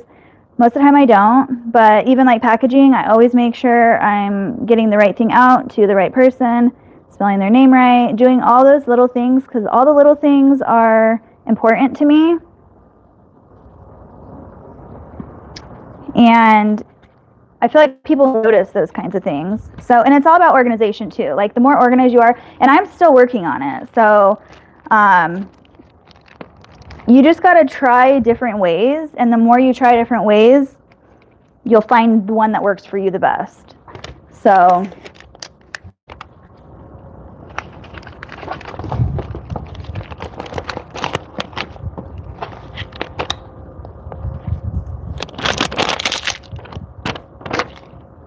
I found that these little bags that I get, these little craft bags, work perfect for my nursing pads and my bummies. They fit perfect in it, and they're cheaper. They also have extra protection. It's bubble mailer. I've never had any issues with them. They fit my tags perfectly. Just little things like that that you come across that just try it. And what I do is just order a little bit, and then if I like it, then I order more. I don't order a whole bunch at one time if I've never tried it, because you might not like it. So be smart about what you spend your money on, especially if you're just starting out.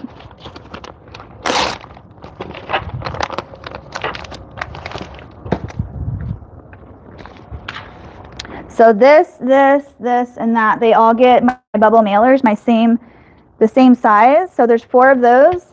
So what I do then is, I'll put stickers on the back of them all at the same time.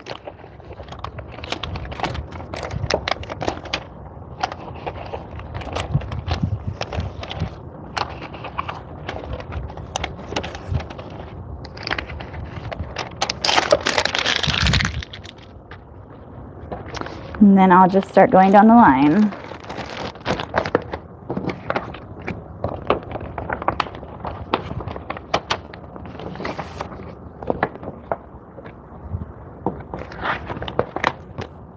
I double check the name as I put the tape on or the shipping label on.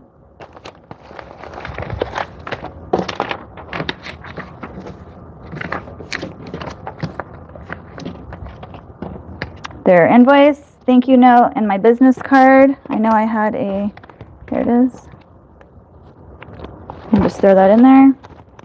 It's ready to go.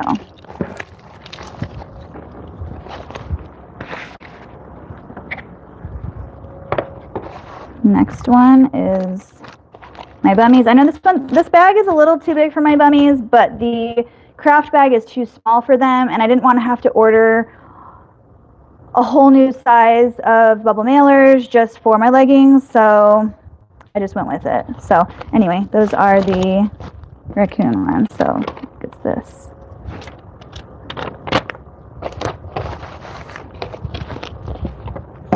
And this one is a gift, like I said earlier. So I only keep this for myself when I'm making it. But whenever I get a gift, they come with the card from Etsy, and then I just put a Handmade with Love sticker on the back, and I call it good. And then on their thank you note, instead of saying thank you for purchasing this, I basically just put, I hope you love these sweet leggings as much as I do. So you can put whatever you want in there. And I always put their gift card on top, just because I don't want to I don't know, overly set boundaries of the person who bought it. So think about that. I want them to know that I made it, but I don't want to overstep boundaries. So then these are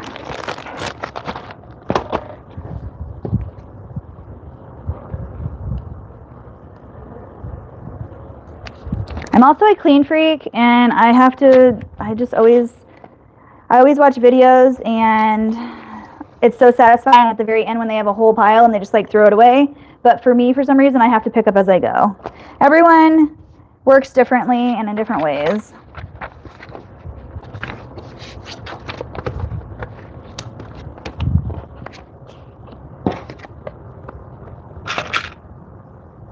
But I do have like these safety pins over here and over here, just because it doesn't, like if I'm at either station, even though they're super close together, work faster if you have the right supplies at the right areas that you're working.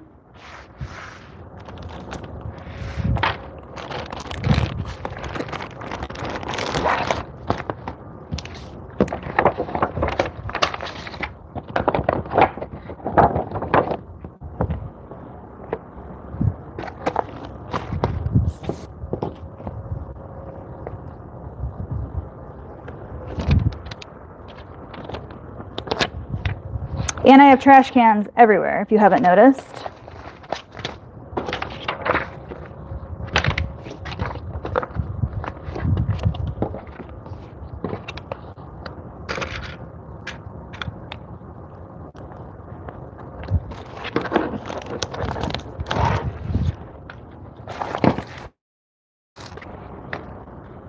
One more.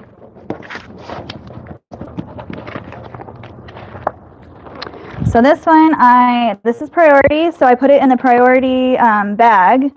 And then I don't put the label on this bag because I do use my extra poly mailer. I'm just double checking to make sure that this is the right one, which it is. I'm going to stamp it.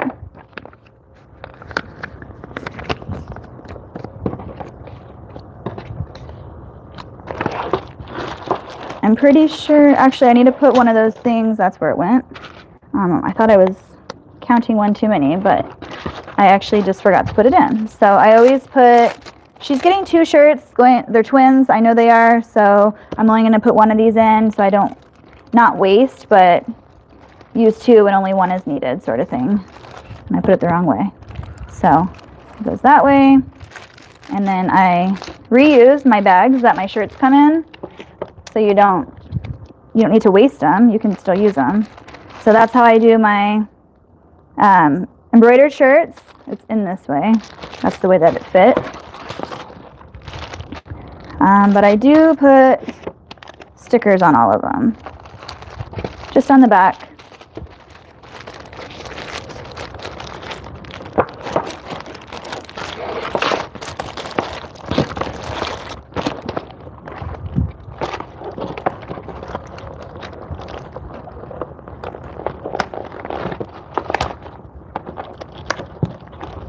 It's a little bit thicker than normal.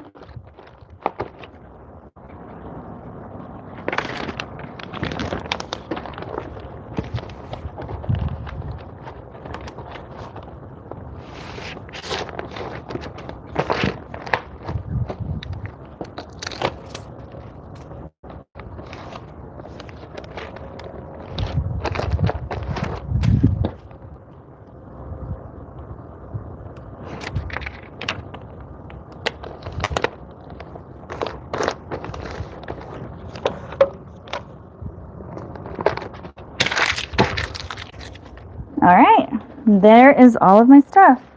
And I do have I use all of their bins because I constantly go to them every day. So, or my babysitter, when she leaves for the day, she'll take them. So I just put them all in here because I'll be doing more later, but for now, I have these to go in here. And now I can go talk to you guys for a minute if you have any questions for me or have anything to ask me. Now's the time. Let me see what my phone's at. Okay, we're good. So I still have to work on, I have all these right here to do. This is my, for my nursing pads. I keep them in there. And then these are all my orders right here that are cut and ready to be sewn, basically. So, and then these right here need to be sewn. And what else? Oh, I still need to finish some orders that are back over there on that station. Just some nursing pads. So that's my nursing pad machine that I use. It's just the Brother 1034D serging machine. So that's what I use for that. I have my Halloween prints cut and ready to be sewn. I just haven't done them yet. And they are right here. So I have my leggings. This is probably bummies right here. A headband, and then the romper. So these are all ready. This is my print. Just my like universal or gender neutral, whatever you want to call it. And I have another one coming, but it hasn't come yet. So I got to get on it because it's getting close to Halloween. So I'm really gross right now, guys. Sorry. It's hot in here. Just going to look at some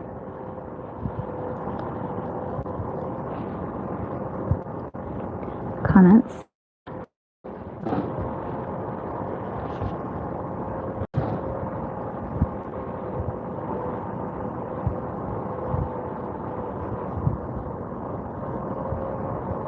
Making your first lovey. Oh, I love making loveys.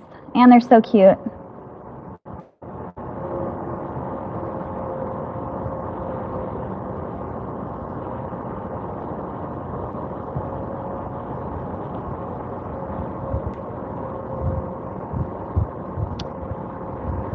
Let's see. Okay, good. So it wasn't blurry. Maybe it was just her connection then.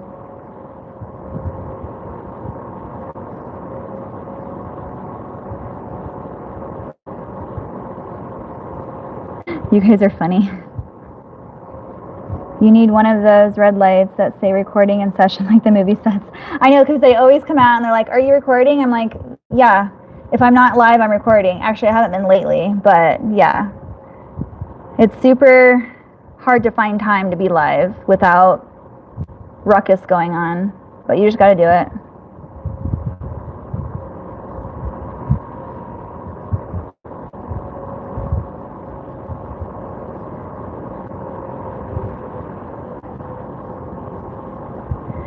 Oh, Lisa, thank you. That tape I got on Etsy, and I have to find a different vendor because they are no longer in business. So I'm going to have to search for some other tape.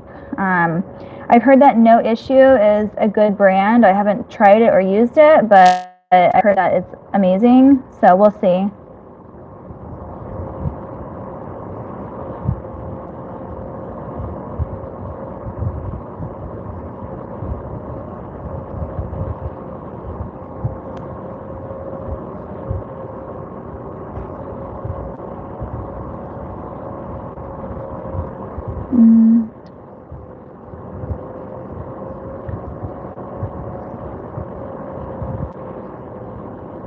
I know, I feel like everyone's doing sublimation.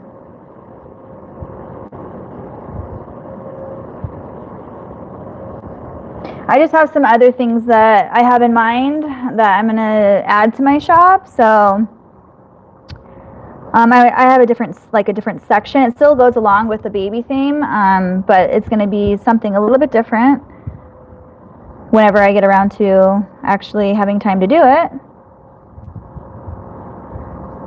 Thank you, Roseanne. I feel like no matter how big your space is, you still always want it bigger. So that's what I'm working through right now, trying to make more space in the space I have. I know that sounds greedy because it is big.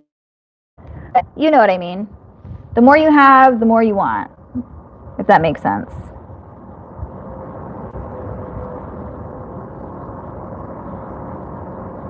Did you see where I told you what Mother's Day out is? I did not. I might not have gone that far back up. So can you say it again? You can mix sublimation with your embroidery. Just sub the fabric inside your applique. Oh, that's a good idea.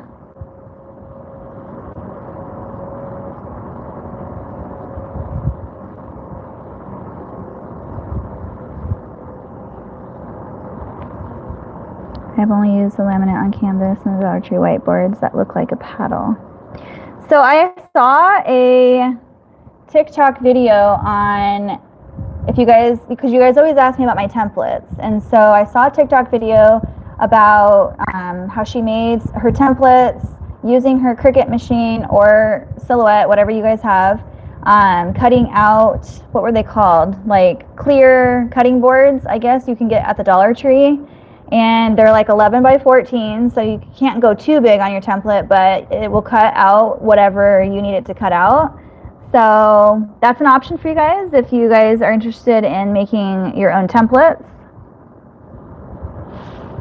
Hi, Courtney. Thanks for joining. I'm about finished here. We finished up some orders and packaged, but there's usually a church order. Okay, that's what I thought. Stay-at-home moms can have 1 day per week to bring the kids and play with mom while it gets day off of me now. Yeah, so I actually thought that when she ordered it, I was like, well, maybe she's just having a day out on her own. But then I was like, well, why would her child be wearing it? And then I was like, oh, well, maybe I didn't really understand it, but then someone had said it was a preschool. So that makes complete sense. Either way, I thought it was pretty cute. You have inspired me to make clothes for my baby nephew, and I want to sell some as well. I have made to my live with you. Oh, you made a live with me. Well, that's awesome, Courtney. I'm super proud of you for trying, and thanks for telling me I'm an inspiration. I love when I hear that because it just inspires me to do better and do more, and just try to come up with more things and share more things with you guys. And I'm so proud of all of you guys for just going after your dreams. Don't give up, just keep going. Make mistakes, that's how you learn. That's how I learned. So don't be afraid ever to try anything.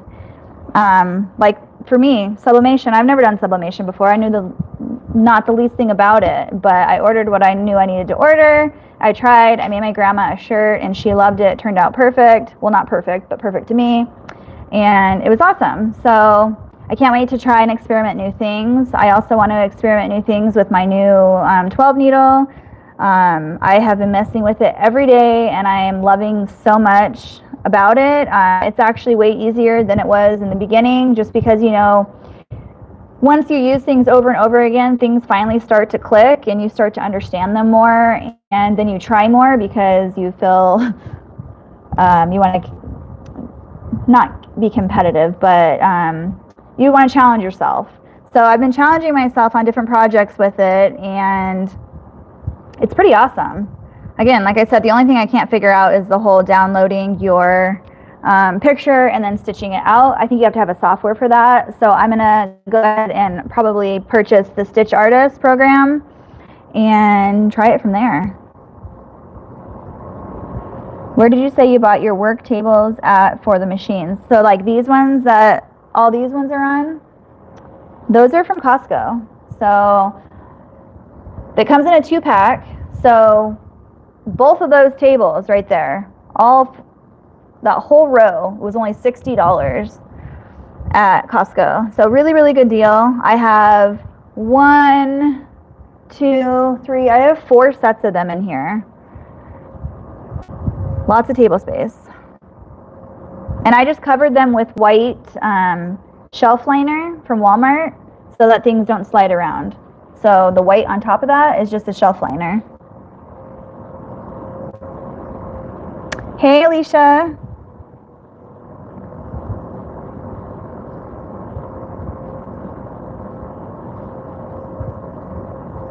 Let's see. New to the industry, so admire your setup, work ethic, and dedication. How long have you been in the industry? Thank you so much. I have actually been doing this for a little over 4 years, but I've only been super serious with the business for about 2 years, so half of that time. So basically, a little after I moved into this house, let me see here, let me think, I gotta do some math. I started being interested in sewing right before we moved. And we've been in this house for almost 4 years. And I've been really, really serious in growing my business for, yeah, like about 2 years now. But I'm still learning. I'm still, you know, dedicated to learning new things. And especially on the business side of things, I'm trying to figure out more of the accounting side, and the whole website thing is hard.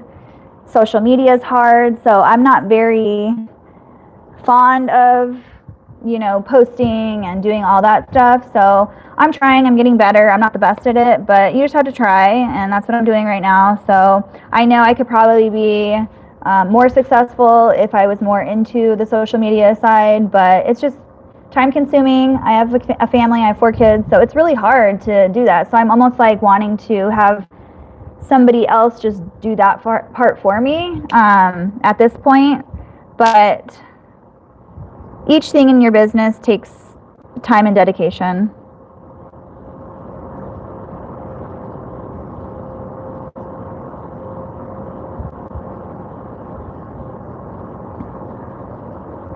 Lisa, I could go either way. If you want to have a business out of it, then I would say go for it. If you've been doing it for that long and you are very comfortable with it, people like it, I'm sure your family and friends love what you're doing for them. But if you start it and you just have to think about what if it takes off, do you really want to dedicate yourself to that business, or would you rather just do it for fun? So I didn't really know what I wanted in the beginning, and I didn't realize it could grow that fast, that quick. Actually, I just said the same thing, that fast, that quick. I didn't think it would grow as fast as it did, as quick as it did. So you got to be prepared for that if you really want that.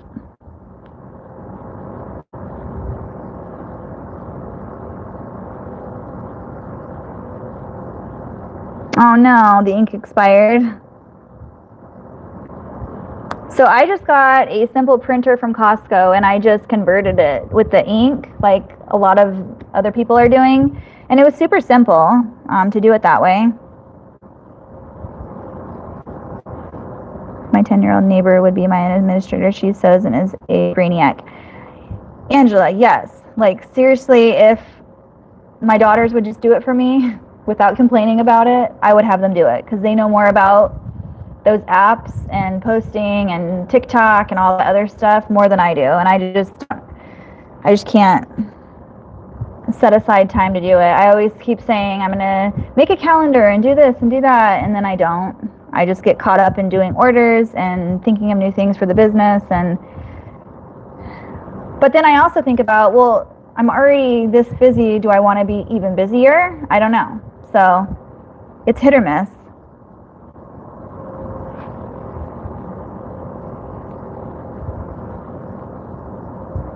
But I'm really glad I got to come on today for at least this little bit of time. I miss you guys all so much, and I want to get back on a schedule, and I know I keep saying that time and time again, but I promise sometime I will be able to make a new schedule. I want to start doing kind of like random stuff instead of just like a tutorial on the stuff that I make. I'll still do that with you guys, but I kind of want to do just like projects or just something fun that you guys don't always have to sit here and watch me work and do the stuff that I do all the time. So just like maybe like every other time I do a live, we can do something fun together. I want to learn things too, so it will sometimes be stuff that I've never done before that we'll just do together and have fun with it. Pay your kids to be your influencers. I know, right? We pay them right now to babysit our kids if we want to go to dinner, so I'm pretty sure that they would love to be paid. Anything with money involved, they're like, yes, because my daughter's about to turn 16, so she's all about the money right now.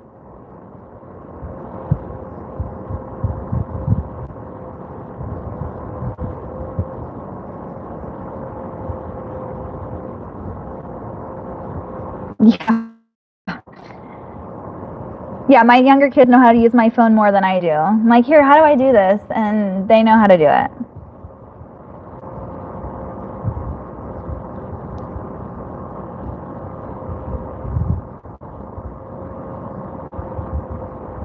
So I have a really fun video coming out. I'm going to be working on it tonight. Hopefully I can finish it tonight and have it uploaded.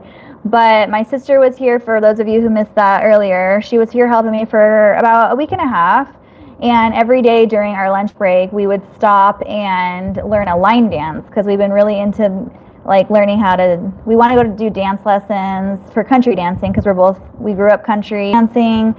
So we're like, let's just, instead of working out, let's do line dancing, because it's super, like, it's a ton of exercise. It's very, it just gets your blood going once you do it. So anyway, I have that big space over there by the shipping area. So we're like, let's just put on a line dance and just learn it. So I videotaped some of it. It's super funny. So that'll be in the video.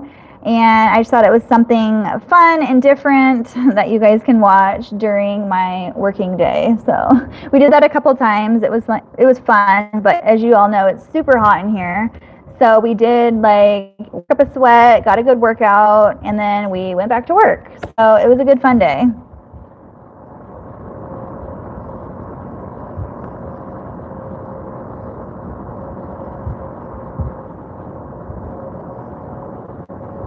Aw, thank you guys. I love being live with you. I wish I could hear you guys talking though. I wish we could like all be talking together. I know that'd be chaotic, but I think it'd be fun. Oh, thank you. I wear my hair up in here every day now because it's so hot. I can't have it on my neck. I feel like I'm dying. I can't breathe with it down.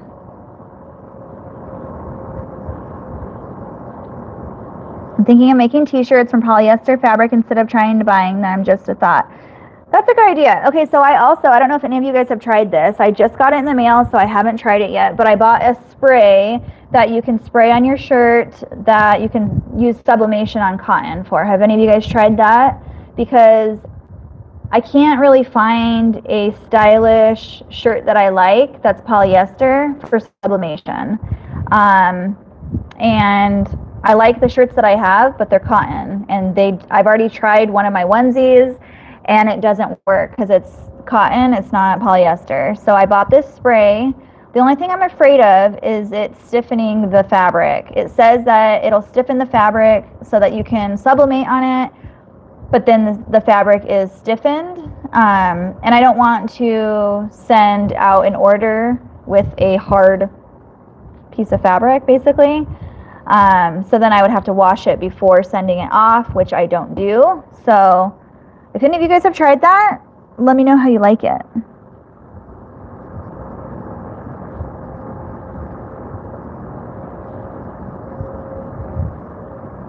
Yeah, we go country dancing on the weekends, and we dance together on the dance floor, and we try to learn new things every time. It's so fun. So it's such good exercise too.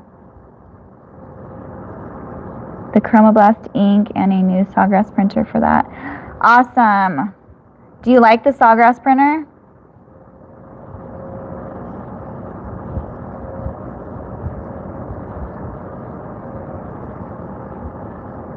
I placed an order for organic cotton at Spoonflower. Should be delivered in a couple of days. Yay! I am waiting on a bunch of fabric from them. Usually you have to prepare yourself because it takes 2 weeks basically if you don't want to pay expedited shipping.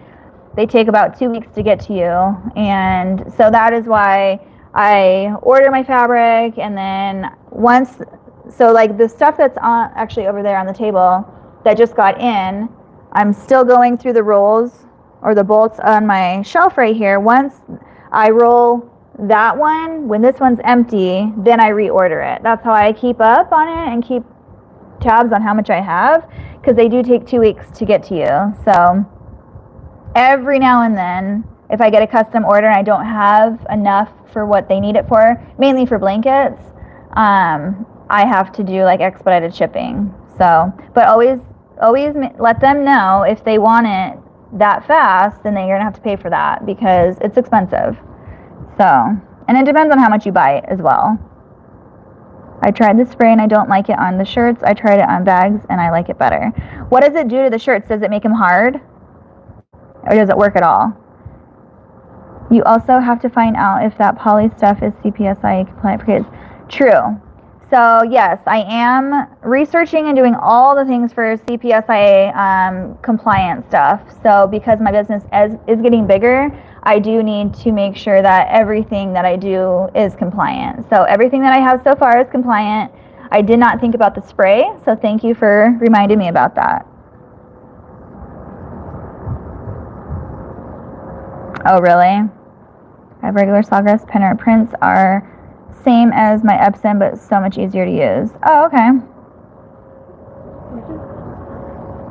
My purse? That's Alex's. It's his, right? It has his name on it. It's okay. I'm just answering questions, and then I'll be in soon. Well, I was asking for it. Oh, in a minute, I'll get it. Yeah. Love you. Love you. Because this is a product that you don't want to get all over the place. Yeah, so basically like the spray adhesive that I use for some things, which one is it? I use this one. I don't know if you guys use this spray adhesive. So I use this on some of my applique projects, and I know it sounds weird, but I saved the box that this big huge computer came in, and I just lift it up, and it's a huge open area, has a back and a bottom, and I just put everything in there, use the spray, and it doesn't get over anything. So yeah, I'm very cautious about when I use my spray adhesives.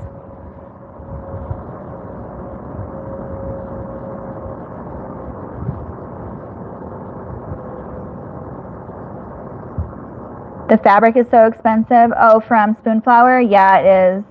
It is, but my prices adjust to that. Hey, Meba. No, you didn't miss anything. I just finished up packaging, and now we're just talking.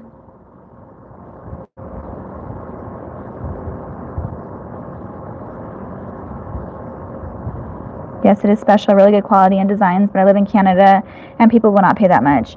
Yeah, I get it. I understand. It is very expensive.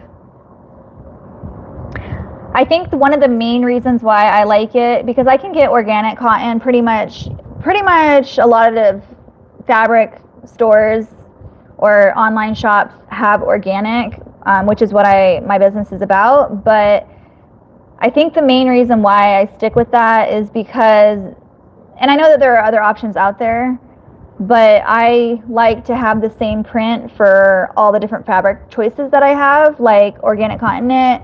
I like the minky, they have the sweet pea gauze, they have the cotton. They pretty much, you can get it in whatever you want. So if anyone says, can I have that print in this particular kind of fabric, I can say yes, versus no, it only comes in this or that. So I like that option of it, so that's why I've stuck with them too.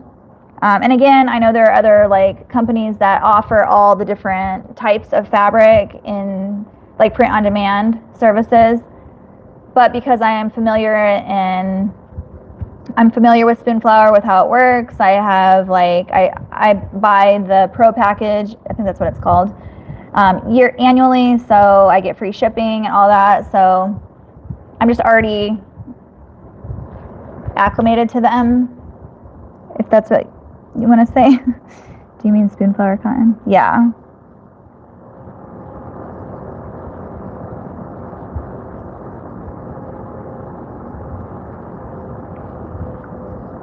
Good to know, Marissa. Thank you.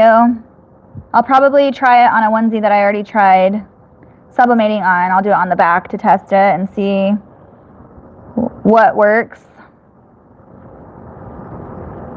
We have this postage. Oh yeah, it's expensive.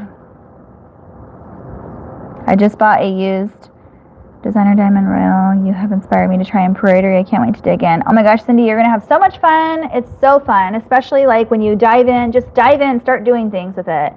And you're not going to know what you're doing, but just keep trying new things. Watch videos on YouTube. If you have questions, just search it in the search bar, and then tons of videos will come up, and you can just go step by step through that. But you're gonna love it, and it's so much fun.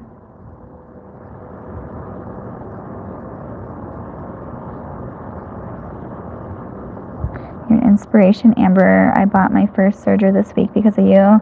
Oh my goodness, thank you, Anne. That's so sweet of you. Yeah, I love my serger. Like, I couldn't not have a serger making clothes.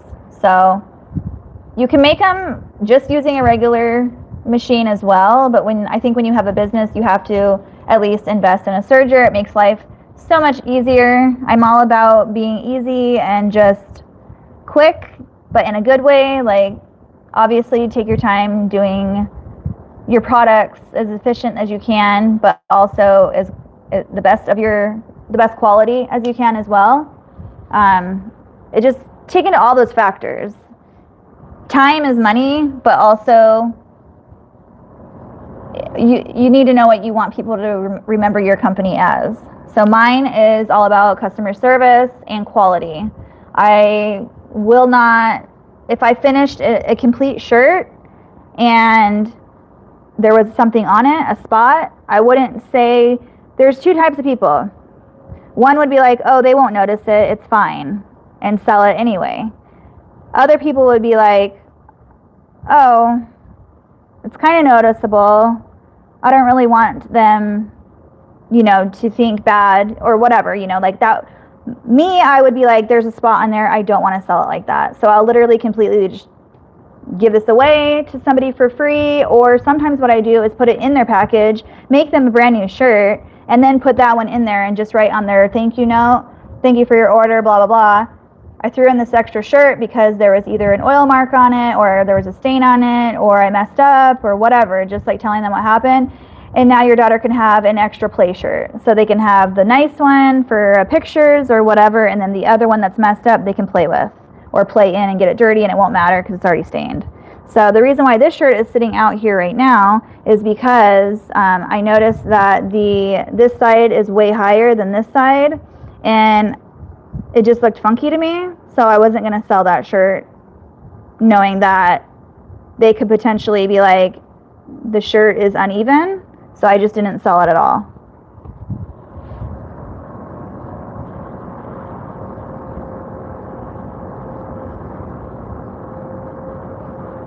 And my pictures are so good. What you say something about that? How do you get the effect, and what resolution do you use?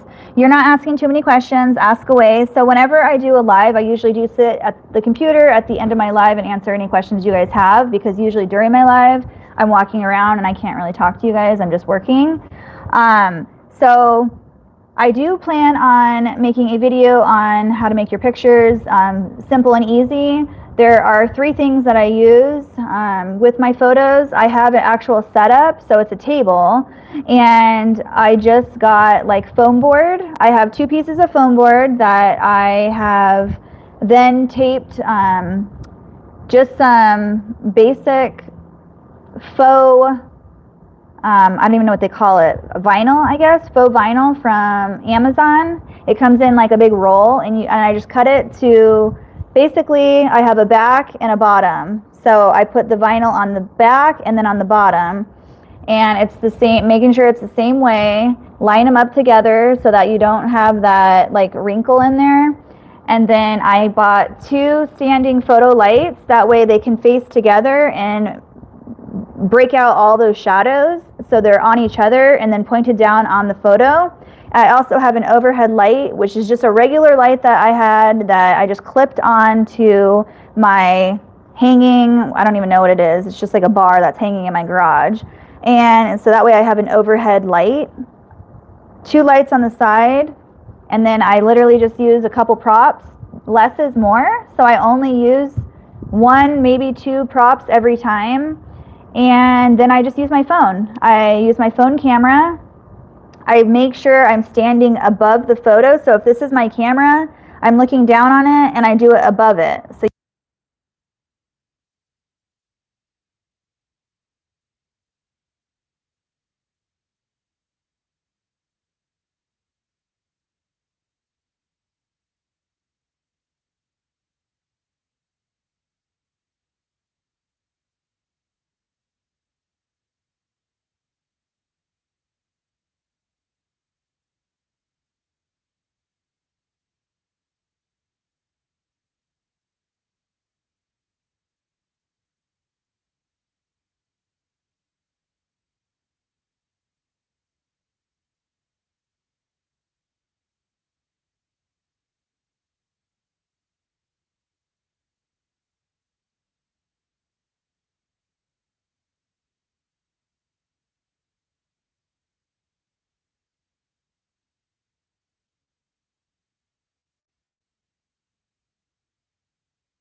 Exposure and contrast.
Ah! Can you guys hear me now?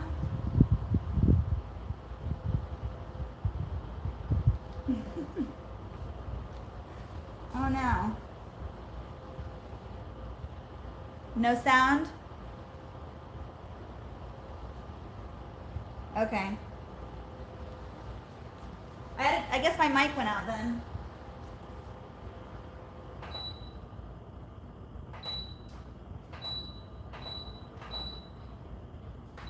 Okay. Well, now we're using my phone audio, so hopefully the sound is okay. Okay, I will show you guys again. Where did I leave off at? I'm just gonna plug my phone in.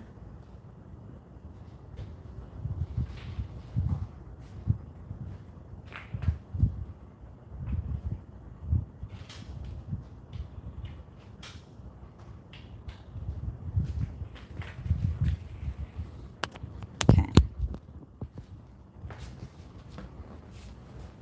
Okay. Explaining something good. I was explaining how to do the photos. So let me go back to Lightroom. Okay. So where did I leave off at? Actually, I need to know where I left off at.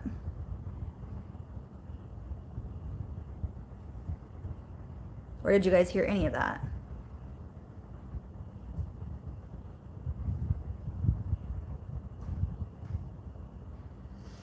Okay, I'll just start over because I don't know exactly like where it left off at. Can you guys see the screen okay? Or do you want me to try to come in a little bit closer here?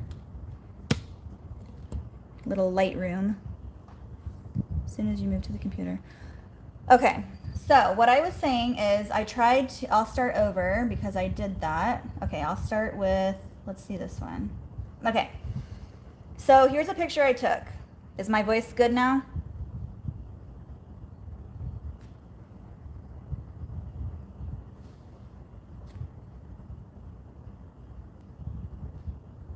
Okay. Okay, so here is a picture that I just took, and I have not edited it at all. So you can see all this stuff around the sides. I want to get rid of that. So basically, I take my picture, I upload them into Lightroom, and I pay for the Lightroom app because I use it monthly, daily actually. So if you don't have the Lightroom app, I highly suggest it if you really want like to be able to use all the features. So anyway, I'm going to go over here and I'm just going to make sure I don't want it on its original. I want it on 1 by 1. So that is what I always use, making sure that's a complete square. I just like the look of that, and I just feel like all my pictures are in sync when I have it that way. So I just basically make sure I like the look of it. I always try to center my focal point, so as best as that looks, but I don't like how much room is over here, so then I'm just gonna kind of like eyeball it. So that looks fine to me. And I don't know if you guys have ever researched anything on photo taking. I have kind of done a little bit on it, and the eye tends to go to corners. I know that seems weird because you would think the center of the photo, but sometimes if you, that's why a lot of my pictures are diagonal or whatnot, because the focal point is, I don't know, whenever you see or look at a picture, if you've noticed, you look up at the corner or down at the corner. It's never like straight in the middle.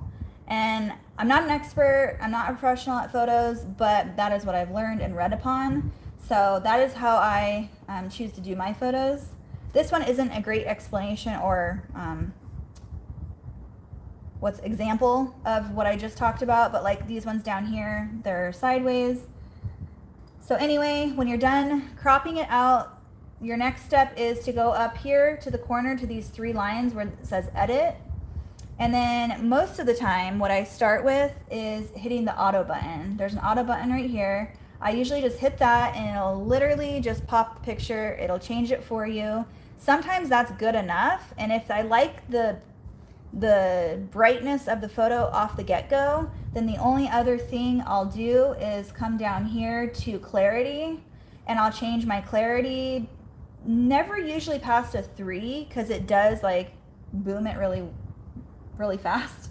So I'll use clarity, and then I'll go over here to detail, and I'll basically just make sharpening at like a 1 or 2. And then sometimes I'll take these all the way over to noise reduction and color reduction. And that's just gonna make your picture like pop out. It's going to basically blur the background a little bit. Sometimes it's too much. So if it's too much, then, I mean, I'll take it off. It depends on the actual photo. I don't think this photo needs that, so I'm gonna leave it out because you don't want too much editing. If people see that you've edited your photo way too much, then it looks fake. So you do not want it to look fake. And that is where the clarity comes in. Sometimes texture, it depends again on what you're actually taking a photo of. But texture will basically be like when I do my loveys, you want to see that fur. I like them to see like how soft it looks. So then I'll use texture on that. But this one, you don't really need it, so I'm gonna leave it alone. If I didn't want the auto on, I'm gonna take the auto off. Let's see. Hold on.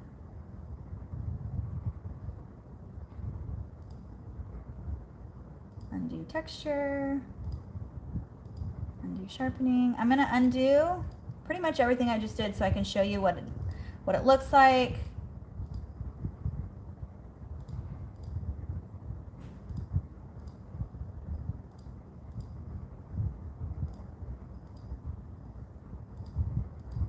Okay, so this is the picture without the auto settings. We're back to exactly what we started with after cropping. So remember I hit auto and it brightened it up really fast. So if you just want to edit it yourself, I'll usually just do exposure. That's the main thing. So see how bright it gets or how dull it gets. So you don't want to go too bright because it will distract the buyer if it's too bright. I know that sounds weird, but it hurts their eyes. So sometimes if I stare at it too long and it looks too bright, I'll change it. Again, contrast just depends on your photo. I know that my prints are a lot more muted than this actual picture. See how dark it gets? I know how light they are, so they're about right there. So you just have to mess with it. And then, whoops. Is that the one I had? Yeah. So then you just go over here, and the only other one, again, I do touch is the clarity. So again, you can make it as clear or as dark as you want. But see, when you get too high, it starts making the picture look really weird. So I usually only do clarity up to like 12-ish, 15 at the most, because then you start seeing all the, like, what is it? It makes it pixelated almost. So I don't really go too much into that. I go maybe up to 5, 12 at the most, depending on what product you're taking a picture of. Because then I have my arms in here, it also makes them look all blotchy and weird, so you don't want to get into all that. So So that is basically how I take my photos, and I think they look pretty good. I don't think I need to have anything more professional. I've thought about having a professional photographer come in and take all my pictures, but that's just too much. Like, I have too many different prints all the time. So I found a setup that works for me and a program that works for me, and I think it's pretty good, so I stick with it. Here are some other, see how this could, if I messed with the brightness, exposure anymore, it would be way too bright. And then you just want to make them look realistic. So here are just some different designs. So this one I didn't like, so then I retook it and added that one. This one, so you just kind of, I move them all around different ways. So with this one is an outfit. I took it with both, that way they can see it with what it should be paired with or without, and then I do one separate. And then I also have a separate one of just the bummies. So there's a rainbow one, and then just of the rainbow onesie.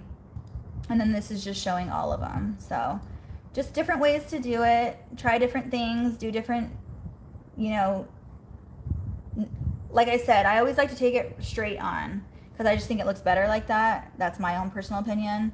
But let me show you with the fur what I meant by that. So with blankets, I always take them all bundled up like that so that you can see both. And then I do take one like where you can see the background. And then I do take one like with it rolled up like that so you can see. But this print is very busy, so that is why I also like to do, I don't have one on here right here with that, but I like to do a big one. Here's a good one, let me show you. So here's like a better example. So this one is all fluffed up like that. And then there's the rolled up one. And then this is the same print, but I have it more spread out so they can actually see like the design on it instead of just that. You know what I mean? They want to be able, I want them to be able to see everything else on that. So then I'll put all three of those in the listing together. And then levies are a little bit different too. I do, like here is a spread out levy. And sometimes I'll throw the levy picture in the blanket listing as well, just so they can see that there's a matching levy. It's good advertisement for your levy. And then I do a levy like that so they can see the back. And what I mean by texture is, so if you can see it there like that, if you take the texture down, it mutes it. If you take the texture up, you can really see the fur in the back. But I like to keep it a little bit subtle just because I take my pictures pretty spot on that you don't have to adjust it as much as you think you would have to. So that's just kind of, and then sometimes I'll take like a full-on picture of the actual pattern, that way they can see it, because they can't really see it. On the levy they can see it like that, but not really on the blanket. It's a little bit harder. So I usually take like a full-on picture of that. So hopefully that explained a little bit on Lightroom. It's really, really, really simple.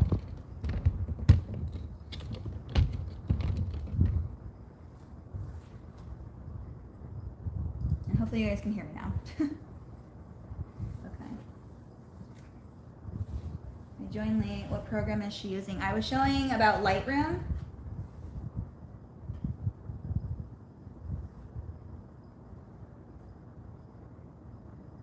You also make them large, all is visible, and thumbnails contain full products. Mine cut, don't know what to do about it. What do you mean by cut? When you crop them? So I think for me, I'm short. I don't know if you're shorter or taller, but for me, I have to stand on a step stool, and I make sure I get way above the picture. And like I showed you on that one where we cropped it out, I have a bunch of stuff around it, but the reason I don't really pay particular attention to how close down I get on the photo with bigger ones is because the higher up you go to take your picture, the better you are to crop it and get exactly what you want in that picture. If you're too close to the picture, you don't have very much room to crop it out. I pay for Lightroom. There is a free version of Lightroom. I don't know if you get all those options, but I think it's like $9.99 or something. I'm not really sure.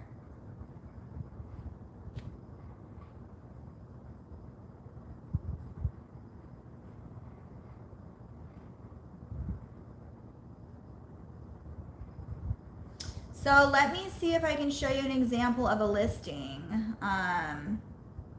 Let me show you real quick. So let's try this one.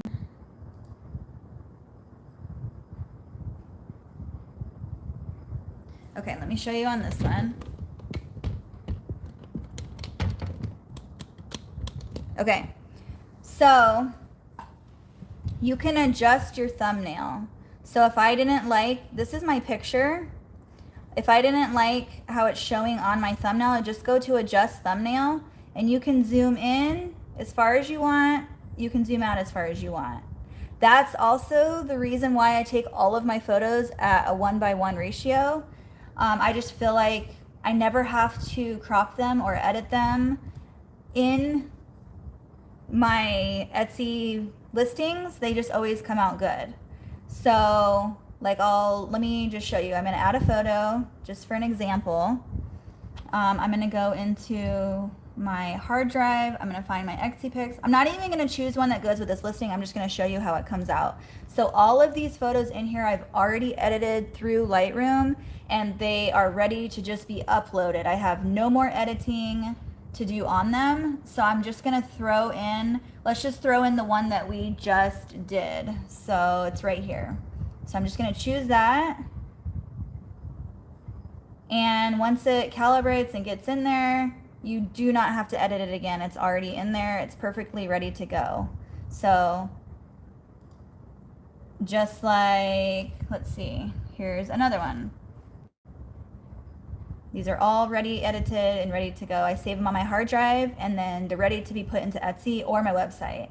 So it's already ready. It's already a 1:1 ratio. I know that Etsy tells you to scale them at a certain scale. I don't do that. I go into Lightroom and I do 1:1, and it's perfect every time. I never have to re-crop it or anything. You can re-crop it if you want. I can go in here and see they have these right here. You can crop it however you want. If I wanted it to be, say, this, and you can do it however you want. But I always, for everything, I don't know why, I use 1:1. I think square pictures look really nice. To me, they're just really appealing. So that is a little lesson on that. Any other questions on stuff?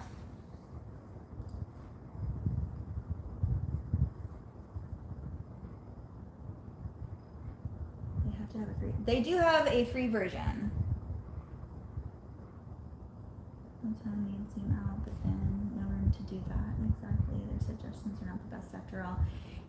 Yeah, so I mean, always think about what they're suggesting, because obviously it's their platform, so they're suggesting it for a reason. But always explore other options as well. That's what I do. Okay, so you can do this, but can we do this too? And then I'll look at it and I'll see which one I like better, and I just go with my gut feeling and what I like. So ultimately, this is your website or your Etsy shop, so do it the way you like it and the way you want people to see your stuff. You know, just, this is about you and about your business. So obviously, think about what they're trying to tell you, but also go with what you like too. So if there's a ratio in there that they're suggesting, try it. If you don't like it, try other options.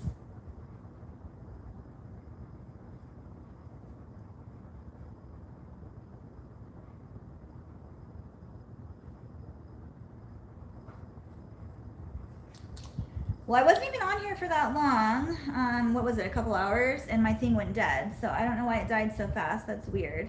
But it also died on my live with Blaine a couple weeks ago. So I don't know if you guys were on that live, but I had it on, and within the first like 5 minutes, it literally died. And I could see him talking, but I couldn't hear him. So I literally just had to like rip it off and hoped that it would work. And that happened again today, so. I know now what I did wrong. Thank you so much. Of course, if you ever have any other questions, you know, you all can reach out to me. I have an email, beingabliss@yahoo.com. You can even message me through my website at beingabliss.com. I have Instagram. You can message me through that.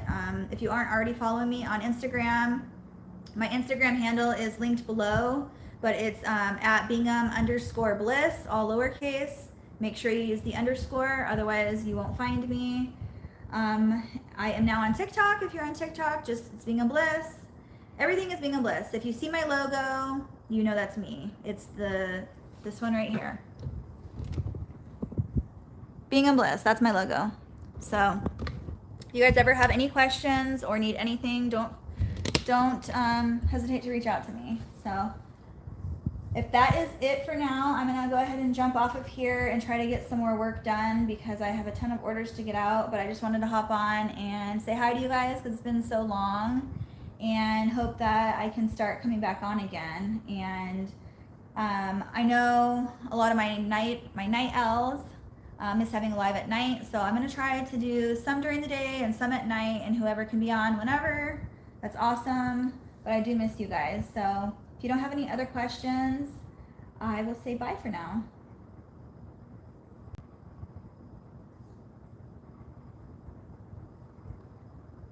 Also, don't forget to hit the like button because it really helps my channel out, and don't forget to subscribe if you're not already subscribed. Thank you guys. Thank you all so much for being here and all the support always. I'm gonna head out, but thanks again for being here with me. Bye guys.